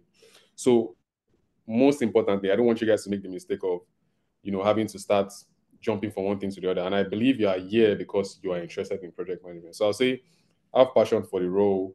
Um, Try and take courses like Scrum courses, which I mean I believe you're already doing. So that would also like help prepare you for understanding the steps, right, to take in building a product, right, or working on a project within the tech space. Try and seek out for mentorship. We all have mentors on this call. And I think Analytics also have like a pool of mentors that would actually, walk you through step-by-step guide on how to actually land your first tech role as a project manager. Another option is also, again, because you are entering into this position, right? Don't be in a hurry to make money. I've done voluntary job before for 6 months with no pay, all because I wanted to gain, that experience. And guess what? It really helped me, right? Because aside just volunteering for the organization, they actually employed me during my NYC, right?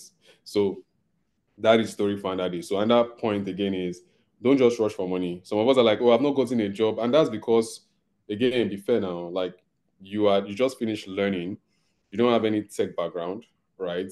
And you actually want to get paid for a tech job. So look out for like voluntary projects. There are different startups out there today, or guys that are trying to actually build products, and a couple of them, I'm sure they reach out to analytics as well. So, okay, look, I'm trying to build this my product, but I'm operating lean. Oh. Do you know any project person that can man this? Which is also another importance of platforms like this and a mentor. They can tell you, oh, there's this project I know of, it's voluntary. Are you willing to just collect maybe subscription money? That in itself would help you build the competency you need, would help you build your portfolio of projects that you can actually brag about, right? And that in itself, again, puts you in a safe place because you're not scared of being sacked because you're not doing the job properly, right? So you are not, at that point in time, you are willing to learn without being too careful to make mistakes, right? Um, so that's another insight. Also get a voluntary opportunity.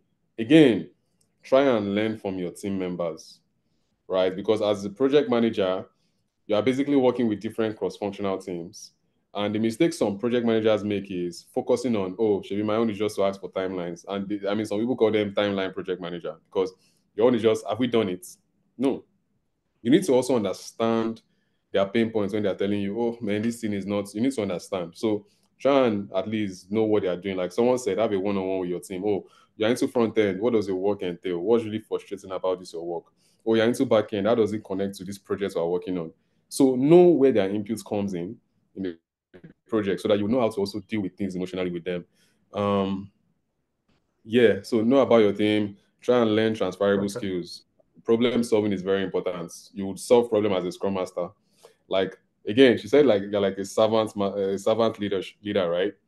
Trust me, people will come and cry to you. Like this guy is not fixing this thing, it's delaying my work. I mean, I don't mean cry literally, but they would come to rant.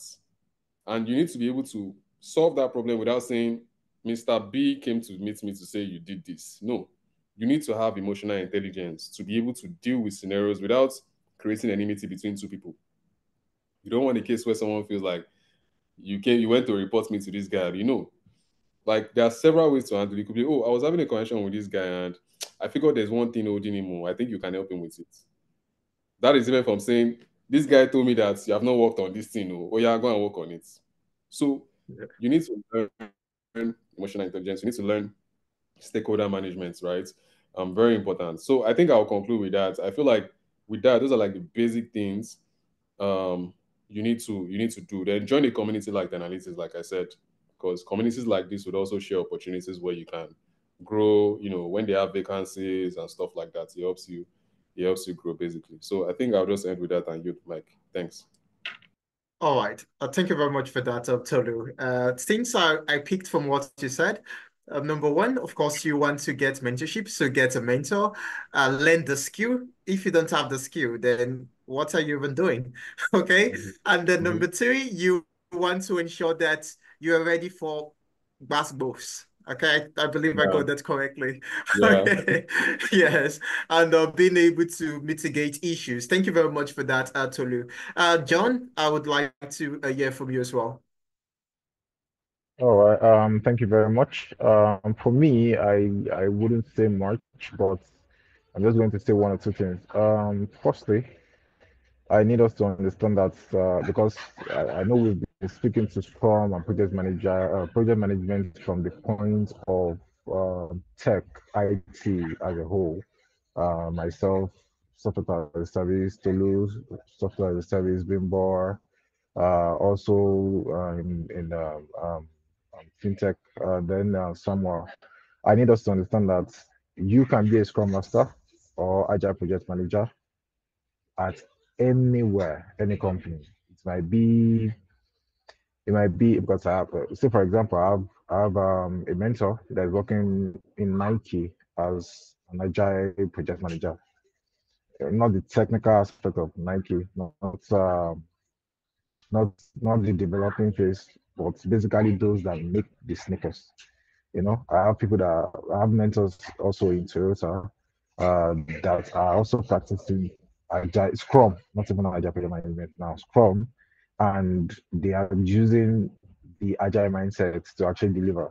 So I need us to have that at the back of our mind as we go ahead and actually learn and um, and understand what Agile project management and Scrum is as a whole. If you listen closely to almost everything that we said, since we emphasized majorly on mentorship, is very important. You can't do it alone. That's the truth. You need to learn. You need to understand. You need to look for people or seek people that actually understand or are where you were or are where you want to be, and then learn from them. Those are the little things I think I would love to add. And I think I saw a question just to round it up. Thin line between difference between Scrum and project management. I believe a big sister Bimbo actually said it. As a project manager, you are actually handling the project as a whole, which means from the initiation to execution to delivery. But as a Scrum Master, mostly you are introduced during the execution phase. You are not there when it is being initiated, when the business are actually speaking to it.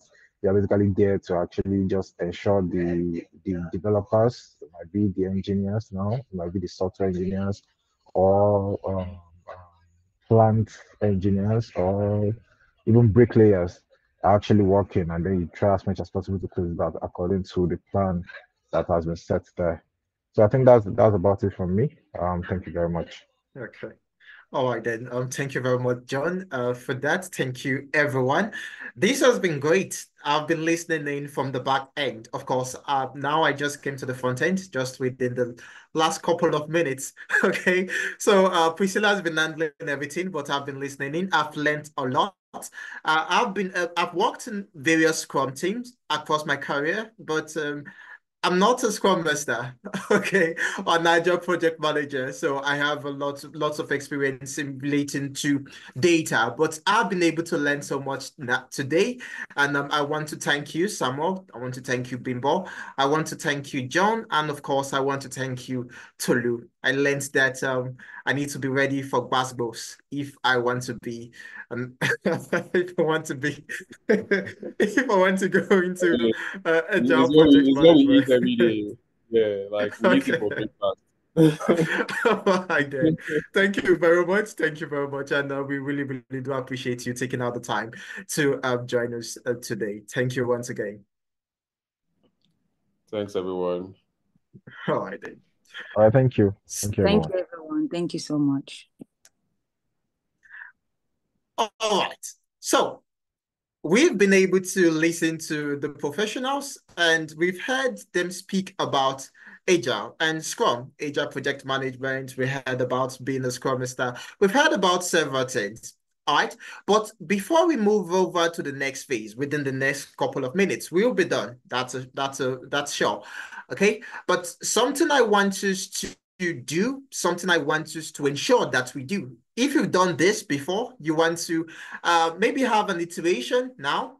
Since we are talking about Agile, we are talking about Scrum. You want to take a look at what you did previously and ensure that you did that. And what do I mean?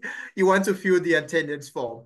Now, my colleague has sent the attendance form. That's the link to the group chat. If you know you want the resources to this session, you want to get the recording, you want to listen to this some other time and understand some more what the speakers have been talking about for the last hour now, please ensure you click on the link and you fill in the form.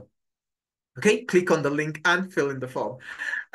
If you're still with me, I want you to send a one to the chat box, or not a one, maybe just send "I'm still with you" to the chat box. I love phrases and not just ones and twos.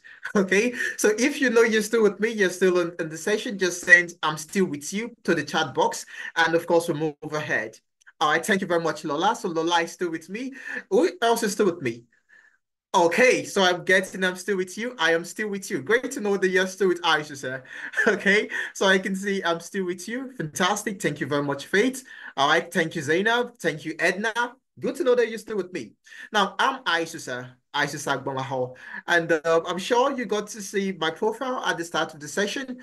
Now we are going to look at what you need to do to become an Agile project manager, what you need to do to become a Scrum Master. How can you go around breaking into the tech space? And not just breaking into the tech space, but breaking into the tech space to actually land the role.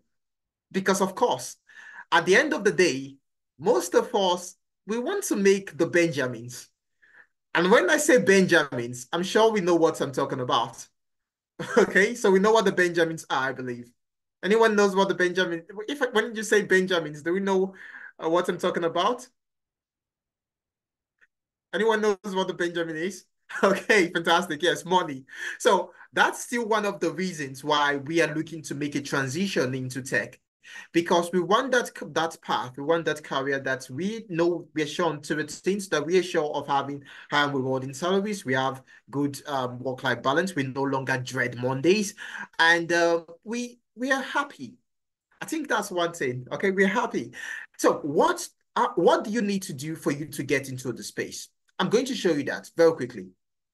Okay, but just to reiterate what has been talked about for a while now, just to reiterate that, for those of us that might have joined the session late and we are probably wondering what's the difference between an Agile project manager and a Scrum Master, because you might have been hearing both of them. The speakers talked about this a whole lot, but really, what is the difference?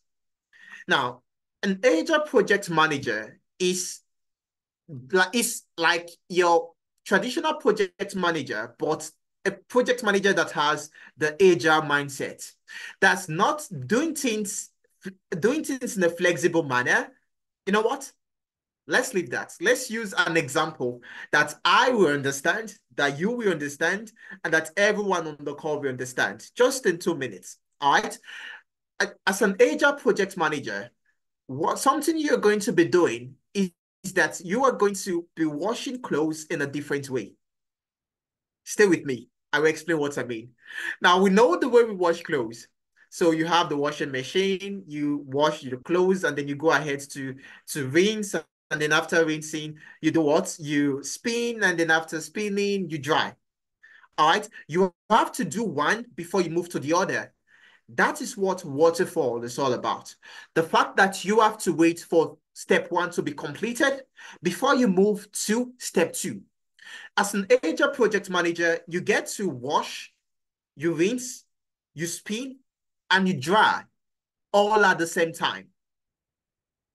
Okay, you get to do all of these things all at the same time, being flexible, being adaptable, being able to add in things. Oh, so maybe the 5 steps we are doing at the moment, that's the washing, the rinsing, the spinning, the drying is not enough. And then maybe you can add in something else to that, to all of that. Okay, that's being flexible.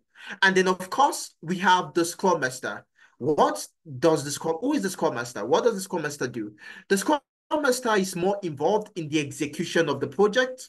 The project manager is there when you are having, when the company is going ahead to plan, when budget is being allocated, when the entire scope of the project is being talked about, when we are trying to determine the goal for the project. The project manager is there. The Scrum Master is more tilted towards, oh, now we want to begin building the project. Now we want to get the team over here to work on this and to have something delivered. That is what a Scrum Master does. As an Agile project manager, you have different frameworks that you can work with. And one of them is the Scrum. So as an Agile project manager, you can also function as a Scrum Master due to your knowledge of that framework. In addition to other frameworks such as your Kanban and such as your Lean, okay, and others. That is the difference between an Agile project manager and a Scrum Master. Okay, and for the program Yet Analytics, the Agile Project Management program Yet Analytics, there are so many things that you are sure of. First of all, it's 100% virtual. So wherever you are, it doesn't really matter. You are good to go. All you need to do is to have a working internet connection. You have your device, and then you can log into class. All right. You get to work on numerous projects. The importance of projects, what it was talked about so many times, the fact that you want to have something that you can refer to as experience.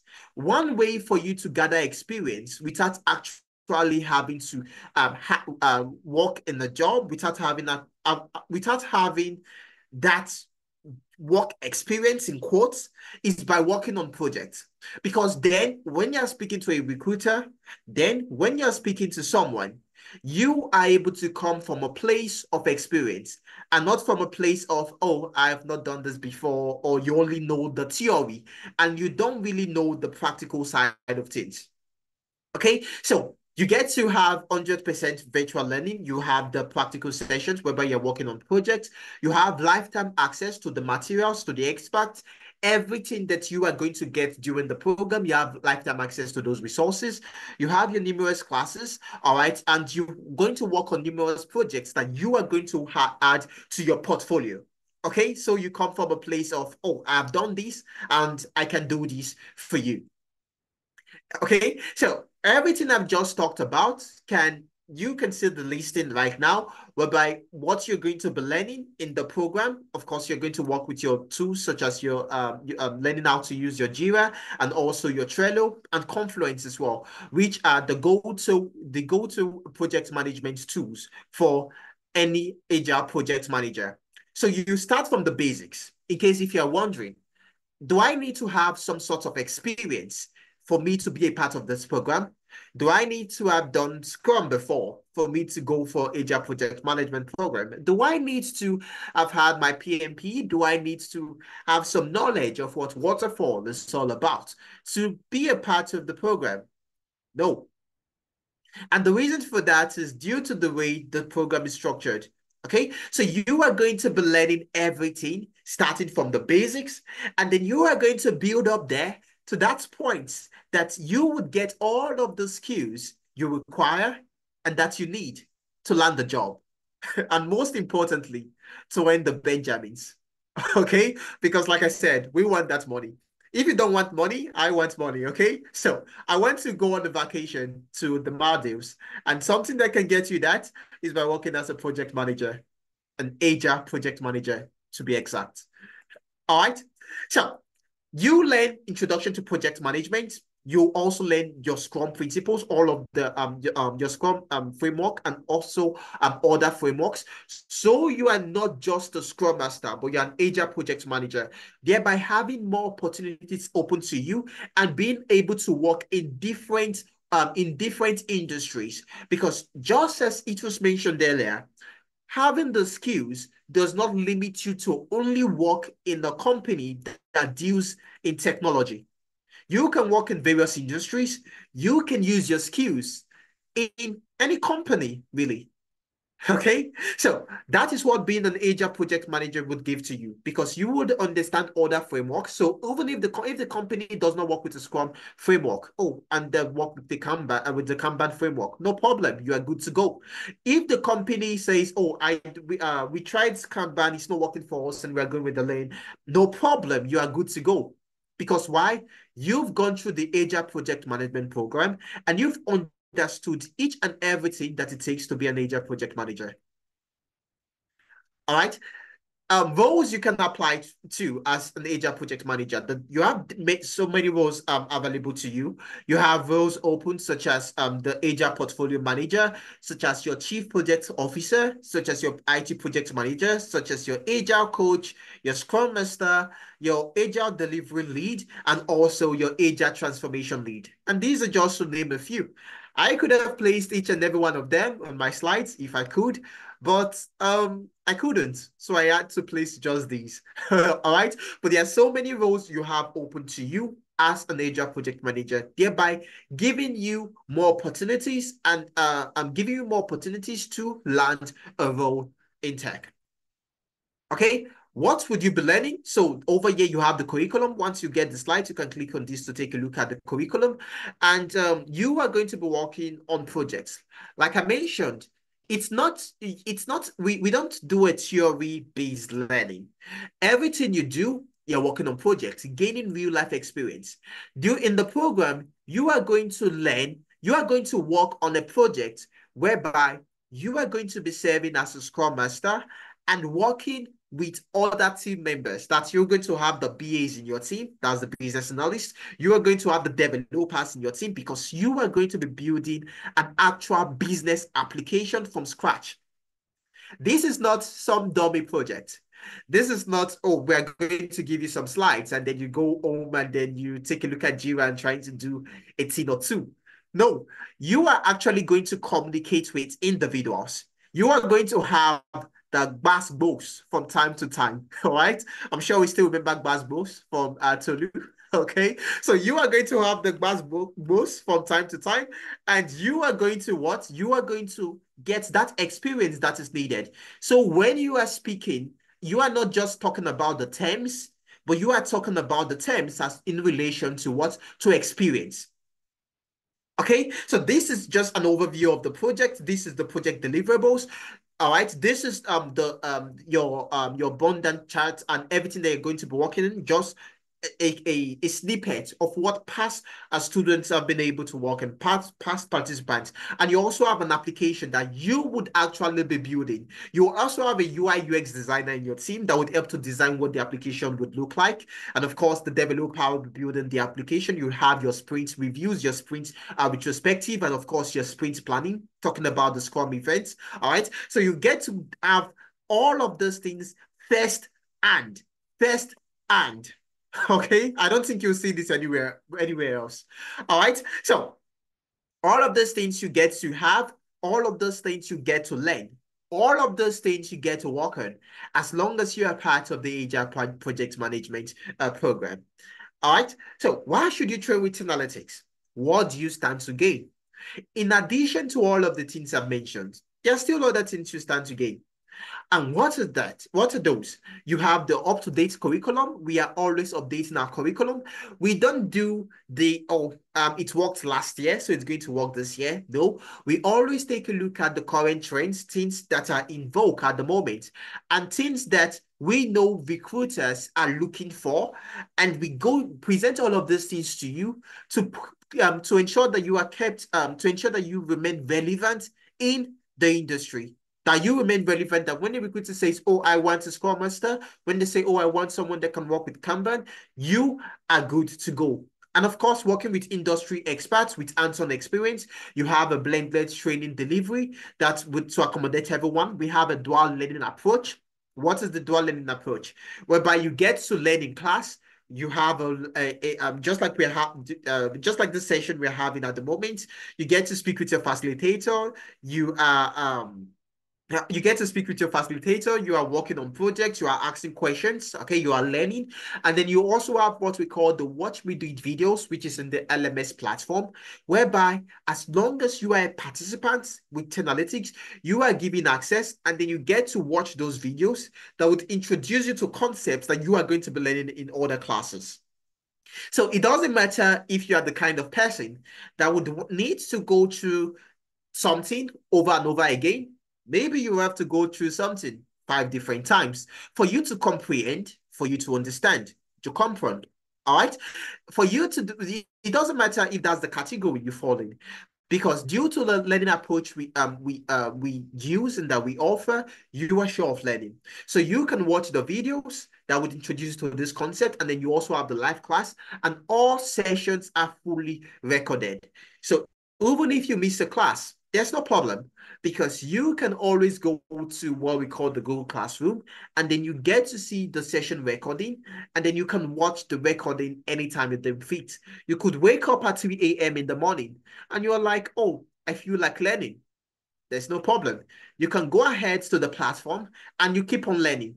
You don't have to say, oh, I need this recording. You don't have to call on someone to say, oh, I need this recording for it to be provided to you. They are already provided to you. Everything is well organized. And of course, you also have your additional employability services, which would actually get you the job. You have your internship, which is designed to simulate the real work environment, just like what I mentioned earlier. And all of those things will get you to become an Agile project manager, stroke Scrum master. But but getting a job there's some other things that come into play for you to get a job. All right, for you to get a job as an Agile project manager, there are other things you need to do. You will need to have what we call the employability skills. Many times I receive lots and lots of messages, lots and lots of emails. Oh, I sir, I've been in this tech space for a while. I've learned how to, I'm an Agile project manager, I'm a Scrum master, or I'm a data analyst, I'm a data engineer. Oh, I have all of those skills and I can't get a job. I've been applying and nothing is coming out of that. The reason for that is that many persons are actually lacking the other 50%. It's one thing for you to be a Scrum Master, it's one thing for you to be a project manager, and it's something entirely different for a recruiter to know that you are a good project manager. Okay, it's one thing for you to be able to work with Jira. It's another thing for the recruiter to know that you can work with Jira. It's just like, let's say tomorrow or in 2 days' time. Or let's move that back a bit. Unless next week. Let's say next week I want to bake a cake. And you are a good baker.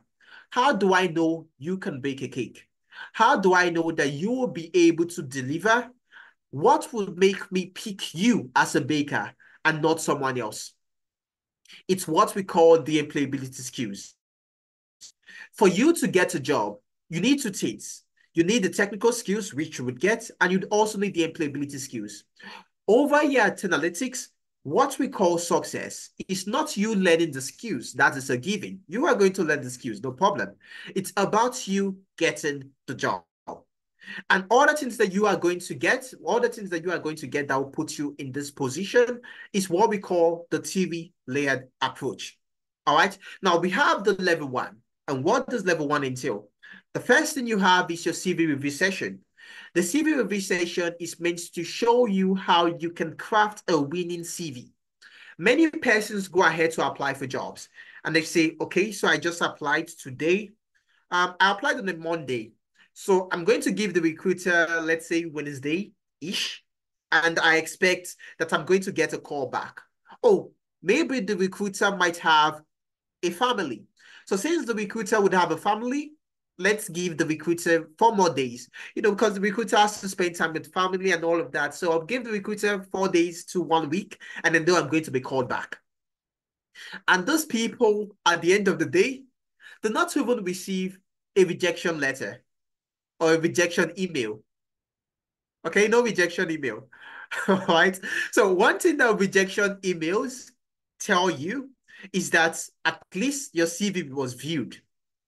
but it seems you are not the right person for the role, or they thought you are not the right person for the role. A rejection email will tell you that at least your CV was viewed.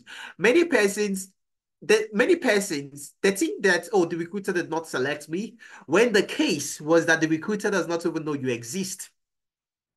As soon as you go ahead to click on send in the job board, so you click on send, you send your CV, then at the back end, there's probably an ATS that's also clicking on delete. So you feel that you've submitted a CV 5 minutes ago, but that's really not the case because your CV is not able to pass the ATS. The CV review session would show you how you can craft a winning CV that will pass through roadblock one, which is ensuring that it passes through the applicant's tracking system. And not just that, that when the CV eventually gets to the recruiter, that the recruiter takes a look at it and knows that you are the one for the role and will go ahead to schedule an interview with you, and then would have that interview. The CV review session would show you how you can convert whatever experience you have into valuable project management experience. And then you also have the LinkedIn optimization session, which would ensure that you have that your LinkedIn profile is fantastic, because many recruiters nowadays they go ahead to recruit from LinkedIn. I myself have done that so many times, even just a couple of weeks ago, whereby I go on LinkedIn and I head on. Let's say I'm looking for someone to work with me and my team. I just say type in the title, that's the title, the role, and then I see a couple of CVs pop up. Not CVs, a couple of profiles pop up. And then I select the profile I think might be interesting. I take a look at the features. If I feel this person can work with me, I then send a message to the person, so I can send a message to anyone with my account. I send a message to the person, telling the person to send me their CV if they are interested in the role. I explain the role. So once I get their CV, we then have an interview. Okay, so that is very, very great, because these people are being told to apply for roles they did not even know existed. The only way that can be the same case for you is if you have a great LinkedIn profile. If you're interested in freelancing, you want to work only 3 days a week, and the remaining 4 days you want to go on vacation. You want to decide to work, let's say 5 a.m., 6 a.m., and 7 a.m., and then the rest of the day you want to spend it with family. You want to be a freelancer. Upwork is a great platform for you. The Upwork optimization session will show you how you can how you can be a successful freelancer on Upwork. If you are familiar with Upwork, you know that there are some things about Upwork that are a bit technical. And what do I mean? Upwork utilizes a currency system called the Connect. It's not like any job board out there that you just go ahead to apply for jobs. For you to apply for jobs on Upwork, you need to pay. And then we now have this new system called the boosting of proposals, whereby someone else pays higher than you, and then your proposal goes to the bottom. So should you boost the proposal? Should you not boost the proposal? How should you craft a proposal? How should you write the opening line of your proposal to ensure that the client actually goes ahead to view your proposal, not even get you the job now, to at least view? Because if your proposal was not viewed, how then would you get the gig?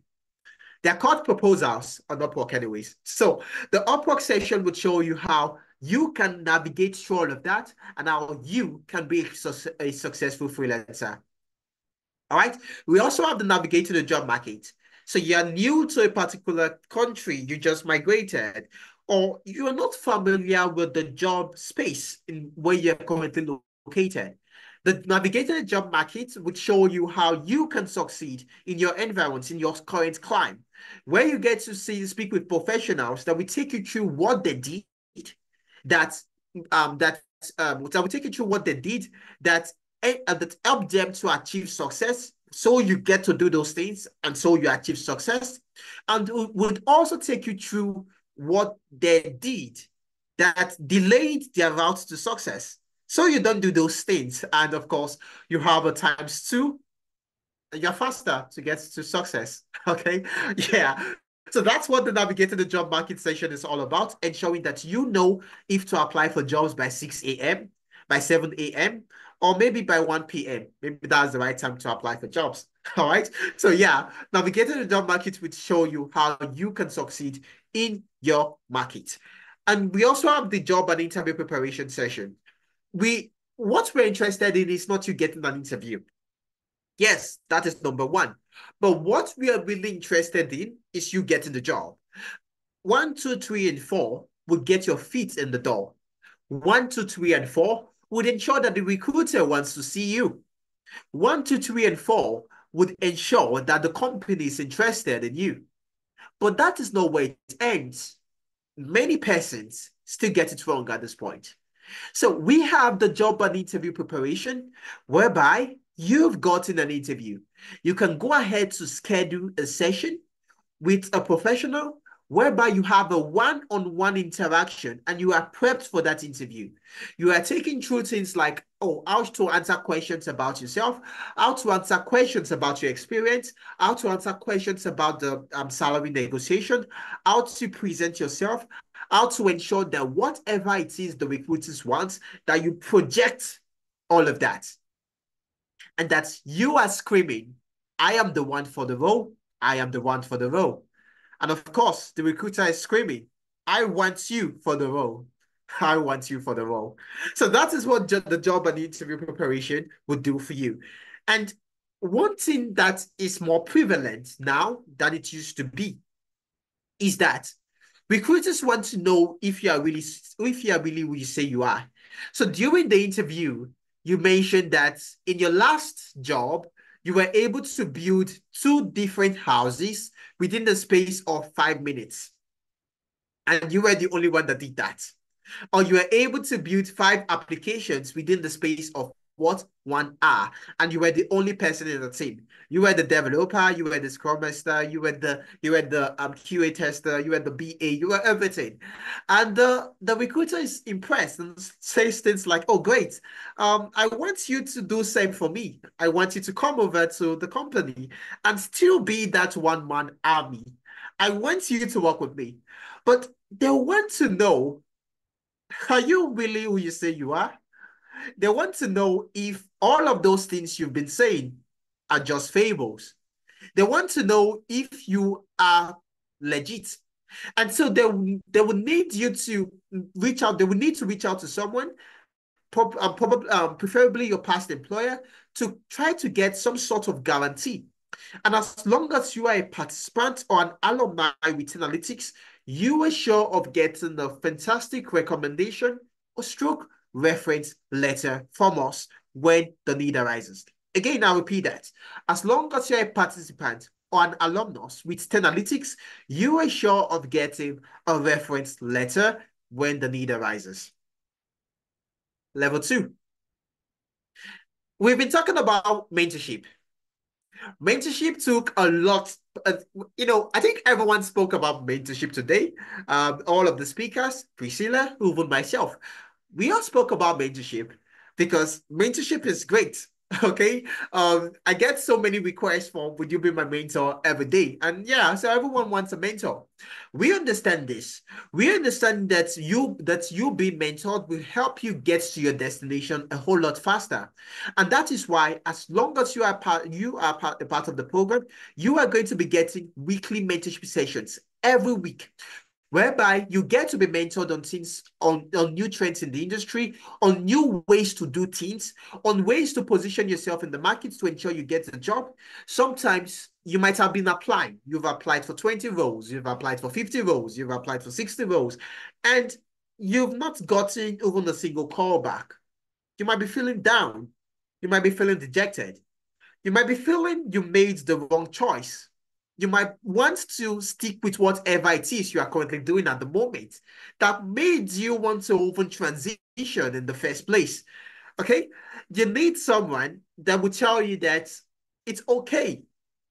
You need someone that will tell you that it's fine. Rejections even happens to the best of us. That you can go on to keep applying and that you will definitely get the job. You need someone that will take a look at what you are doing and understand will take a look at what you're doing and tell you what you can do differently to ensure that you get better results. You need to be mentored. Every week, you will be getting weekly what? Mentorship sessions. And of course, we have on-the-job support. You've gotten the role. Something is not so clear. Day one of the job, they want you to conquer a mountain. You need help. You can reach out to us. Oh, I've been told to do this. Oh, I am having an issue with a difficult stakeholder. Oh, at this moment I'm working with a developer, and the developer says they're not really familiar with Jira. They've not worked in a Scrum team before. What do I do? Do I have to teach the developer? Do I have to maybe help the developer move their cards? What do I do? So you need help. You can always reach out to us even while on the job, and we'll provide guidance. Oh, this is what you need to do. Just click on that, click on this. Oh, you just tell the person this, tell the person that, and you'll be fine. And of course, you go back to work and you blow off heads. And as I always say, that is figurative, okay? Not literally. All right. So don't go blowing anyone's head off. All right. So the session is fully recorded. All right, so I'm not taking out of context.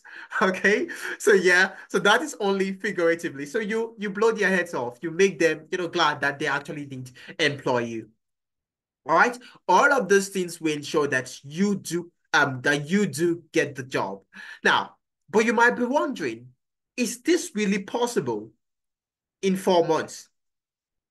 Because the Agile project management program, all right, it's for 4 months. So you get to learn for 2 months and then you intern for 1 month. But I used to say, can I really do this within 4 months? I learned that for me to be an Agile project manager, I need to learn for 6 months or a year or thereabouts. Is it possible? Yes, it's very possible. And why?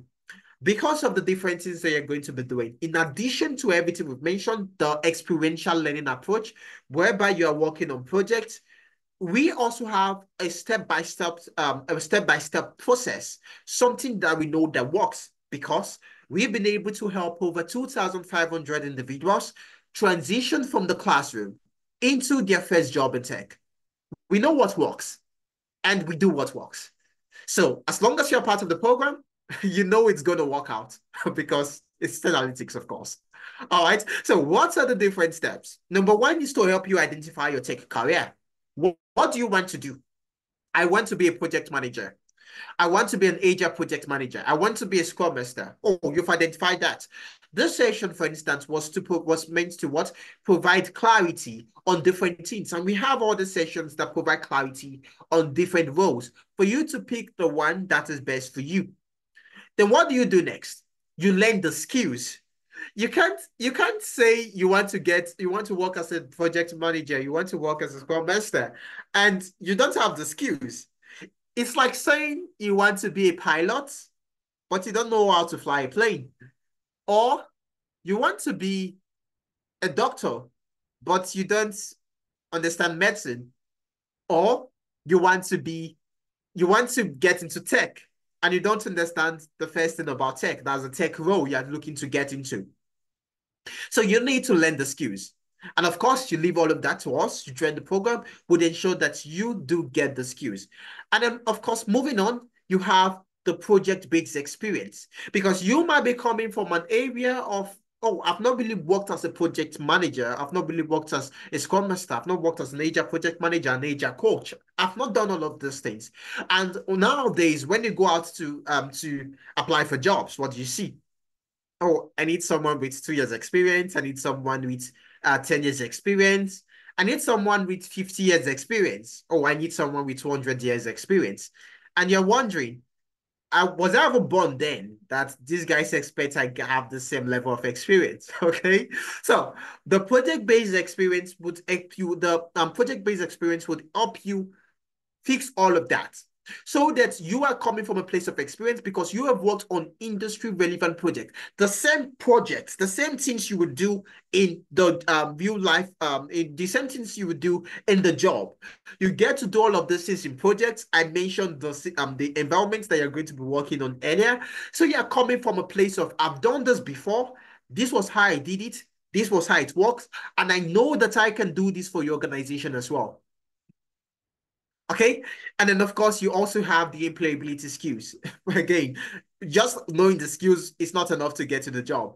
You need the other 50%. 50 plus 50 is equals to what I call the JO. which is the job offer. T plus E, job offer. So you need the employability skills. And of course, your networking. You want to be in a great community to always ensure that you are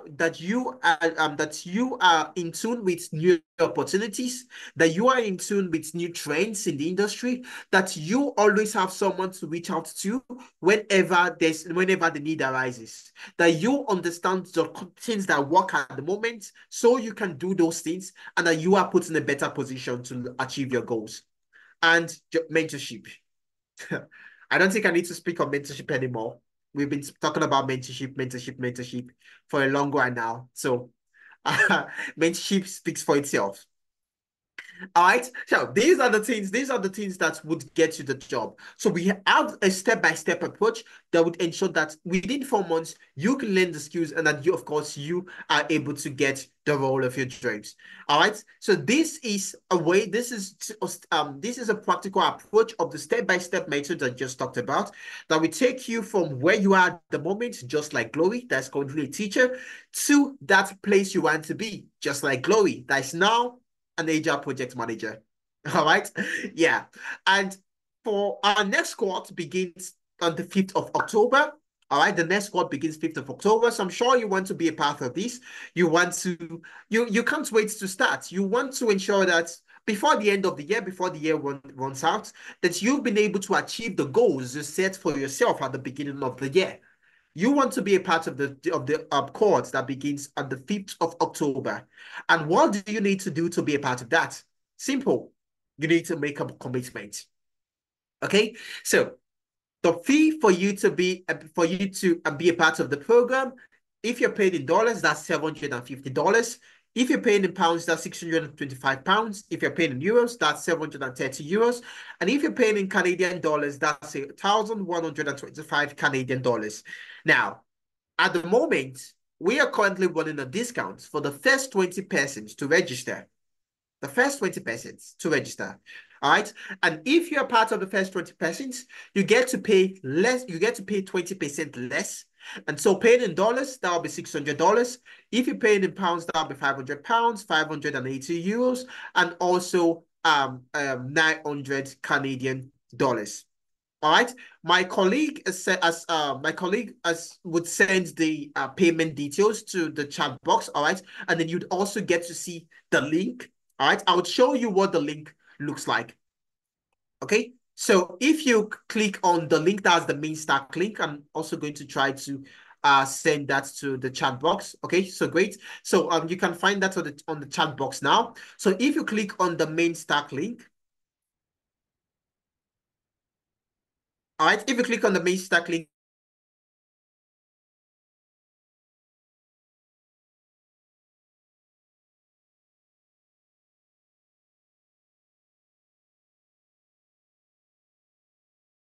and you need help, you can click on this, and of course, there's someone always on ground to respond to you and to assist.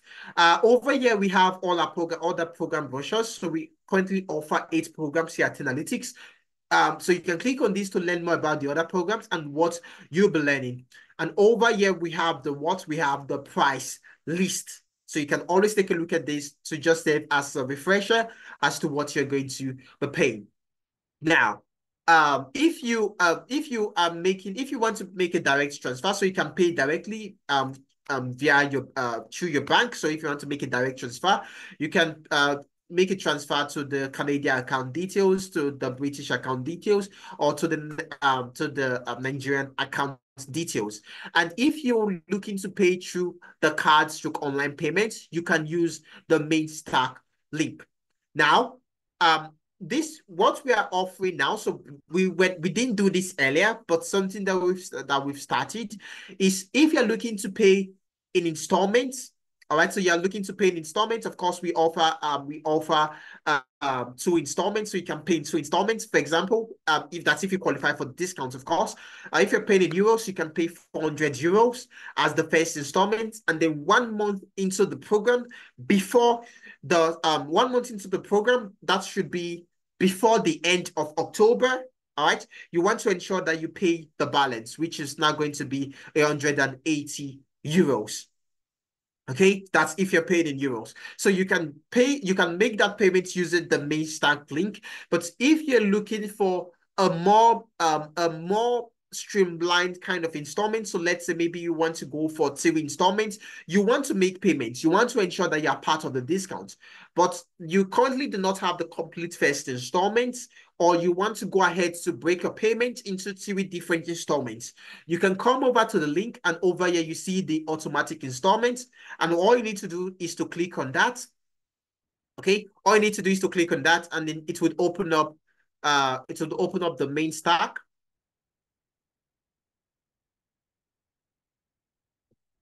Okay, so just wait for this to load up. Okay, so it would open up the main stack, and then you can select the installmental payments that you're looking to make. So maybe you want to select you want to pay in 2 installments, you can select this, or you want to pay in 2 installments, you can select the order. So this would be in dollars, or this would be in dollars. If you're paying in naira, this would be in naira, all right? And but if you're not paying in naira, this would be in dollars. And once you make payments, it's going to do it's going to have your local currency equivalent. That's what you're going to be debited. So you don't need to worry. All right, so you can just go ahead to make payments. So you can click on the link. For, let's say you want to make 2 installments, you can click on this, and then you click on proceed to pay. And then this is automatic, so you don't need to worry yourself. It's automatic debit. So once you click on proceed, as soon as it's time, it would you get to automatically pay the order installment. So this is the installment plan that we have for you. But if you're not looking to go that route, or you're looking to, you want to make a first time payment, that's a full payment at the get-go, all right? Or you want to pay, let's say you want to pay 70% of the entire fee now, and then you pay 30% of the fee of the remainder later on, you can use the pay with main stack. Okay, so you can use the pay with main stack, where you click on that, and then it opens up. All right, it opens up, and then you get to select the program you're looking to register for. So let's say you want to register for the Agile management program. That's the cost. So you click on that, and then it would open up this page, and then you get to insert the amount you're looking to pay. Now, this is going to take note of your currency. So I'm currently in Nigeria. I'm in Nigeria at the moment, and that's the reason why it's in naira. So if you're in Ghana, this would be in cedis. If you're in the UK, this would be in pounds. If you are in the US, this would be in dollars. If you're in Canada, this would be in Canadian dollars. Okay. So if you are in Poland, this would be in euros. All right. So you get to insert how much you're looking to pay, and then you go ahead to proceed to pay. You insert your payment details, and then of course you pay. Now, as soon as you've made payment, you are going to get a receipt. A receipt will be sent to you via your email if you paid using the online method, or a receipt will be sent to you if you paid using a bank. That's if you made a direct transfer. Now, what you want to do is that you want to come back here, and you click on upload your receipt here. Okay, you click on upload your receipt here. Now, as soon as you click on upload your receipt here, you get to fill in the form, you insert your details, you upload your receipt, and then you will get a confirmation email from us confirming your payment, and with everything you need to be a part of the program, your welcome kit, everything you need to be a part of the program, and then you will be onboarded. Okay, so you want to try to make payments as quickly as possible. Remember, 20% off only for the first 20 persons. We've been doing this for a long time. We've been able to help over 2,500 professionals transition into tech, like I said. So many testimonials. As long you are going to get the slides as long as you filled in the attendance form, and you are going to I'm sure once you have the time, you can go through all of these testimonials, listen to the different persons that we've been able to help transition, how we are able to help Oge transition to become a Scrum Master in the UK, how we are able to help Temi, how we are able to help Ramat. Okay, so many testimonials, I can go on and on, all right, on and on, really. So as soon as you get the slides, ensure you go through all of these, and take us along in your journey to transition into tech and to become a fully fledged Agile project manager. Okay, so I believe that's it. I don't think I have any questions. Any question for me? So if you have a question, maybe I can take a question or two, maybe one question or two questions. All right, so you can use the raise hand icon, and I will call on you to to ask your question. Or you can also send the question to the chat box. All right.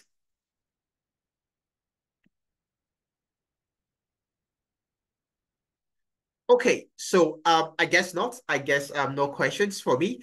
Thank you everyone for joining the session today. I'm sure we had an amazing time. I, for one, I know I did. Okay, and till I see you some other time, as always, please ensure you make payments as quickly as possible because tick tick says the clock. What you have to do, ensure you do quick. Cheers, guys.